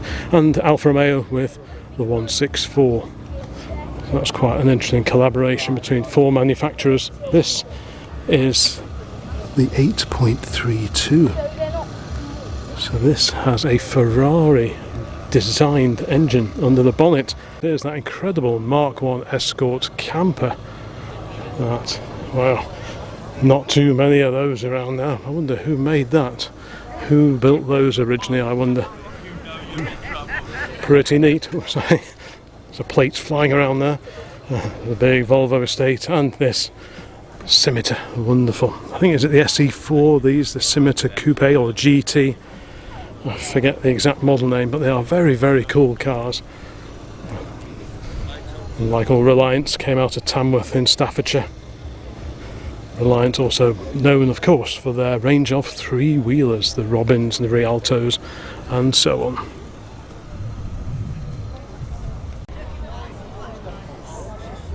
No shortage of auto jumble here today. And facing one of the auto jumble stands, a lineup of Lotuses.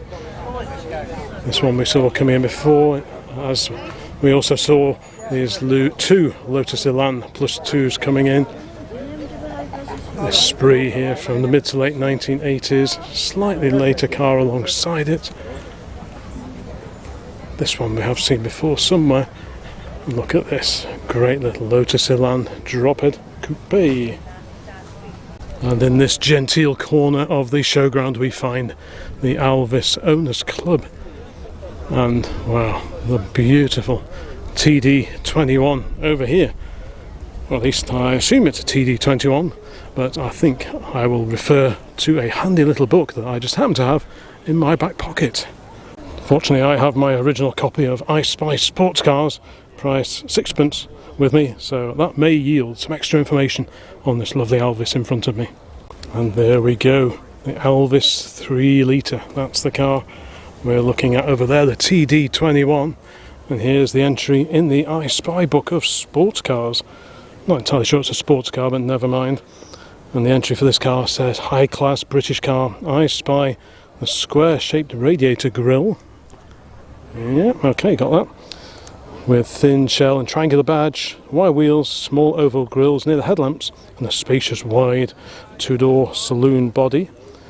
This is a 100 miles an hour car with a 4-speed gearbox made in Coventry, and for that you would get a score of 20 points. So you just jot down where you spotted it and when, and you could add that to your score. But yes, very handy thing to have, and great that the famous Elvis mark gets mentioned in this original copy of I Spy Sports Cars. These are beautiful cars. I've waxed lyrical about these many times before. I visited Chris Prince's place. He is a specialist in Elvises of this era, the post-war Elvis, and I just think these are magnificent cars, one of my favourite post-war British cars. I think that is just such a stylish car. That, I think, is a first series TD21 with those little grills between the headlight and the radiator itself. I think the revised cars had the Lucas lamps set into the front panel, I believe. I know the early cars, they're mainly aluminium bodied, these. And as you can see on a quality car like this, all the joins are leaded over, no nasty seams anywhere where the wing joins a scuttle, all that kind of thing. But where was I? Oh yes, mainly aluminium bodied. The early cars had steel door skins over a wood frame, and they were a bit heavy, and they had a bit of a reputation for, after a while, the doors starting to sag. So on the later TD21s, Elvis actually aluminium skinned them, aluminium being lighter than steel, and that just gave the hinges a bit more of a fighting chance, with less weight pulling down on them every time the door was opened and shut. I think this is a fairly early car. Lots of the early cars have been retrofitted with aluminium door skins now. But that is just a stunning car. Probably in terms of cars I'd want to drive home today, this is probably right near the top of the list, if not at the top of the list. The colour, the look, it's just wonderful. Just beautiful car. Like I said, I've visited Chris Prince. He's a bit of a specialist in these. I had a crawl around his barn, which was rammed with Elvis TD21s, TE21s, TF21s as well. All very similar to look at, but I love the double number plate light arrangement there.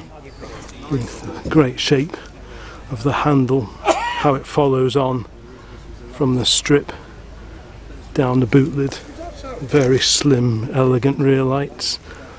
Were they also used on an Aston Martin? I think they probably were.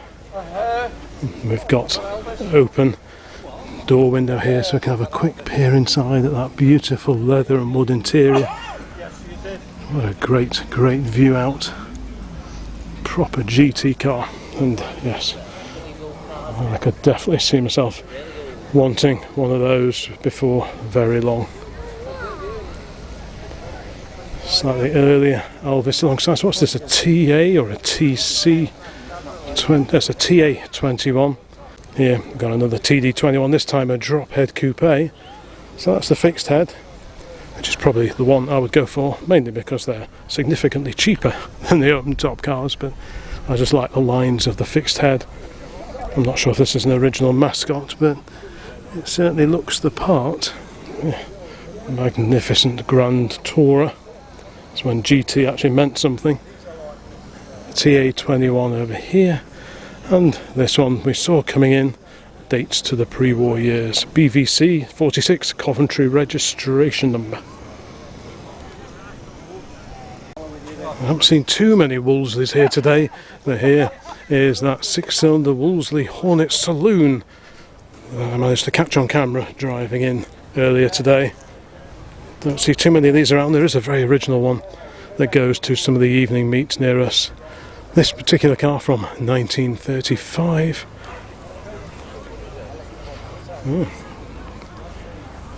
As I always say, great to see pre-war cars out and about and being used. What a lovely old car. I know Harley's quite a big fan of these. He likes these sort of mid-30s, small capacity 6-cylinder cars. They do sound fantastic, I have to agree. This 4-door 6-light saloon, pretty rare car now. Very usable as well, I would have thought.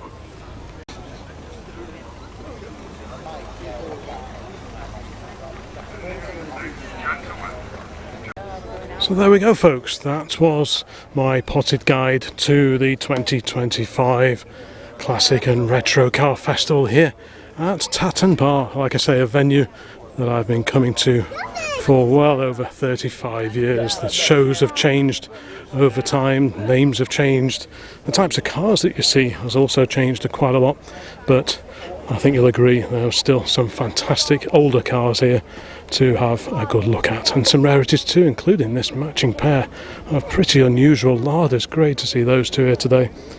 There's been some real interesting cars around and about. Quite a few chats to people who follow the channel, so that's good to see. Don't forget to let me know in the comments which would be your favourite car, which would be your take-home classic if you could pick one of the cars that are featured in today's video. I'm not quite sure which one I'd go with. There's our lovely P1 Rover over towards the back, over there behind the Cobra. That's a lovely car, about 1935. This Oxford, nice and unusual, and who doesn't like a bit of unusual?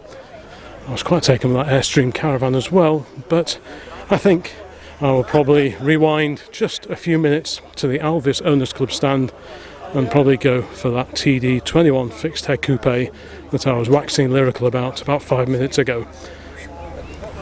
Would you agree? Do you agree with that choice? Anyway, thank you so much for watching this particular video. I apologise, it's probably one of the longer videos, but there was quite a lot to see here today. Quite a lot of retro cars as well, so I've tried to include some of those as well as the more established classic cars that tend to feature here on the channel. If you haven't subscribed yet, please think about subbing, because it really helps the channel, and that way you will also see future uploads of this ilk, because there are lots and lots more videos planned for the channel continuing throughout this year, and there are quite a few videos already recorded and ready to go, which I will publish before too long. So thanks again, please give it a like, comment, subscribe, all that kind of thing. There'll be loads more videos along very soon, so bye for now.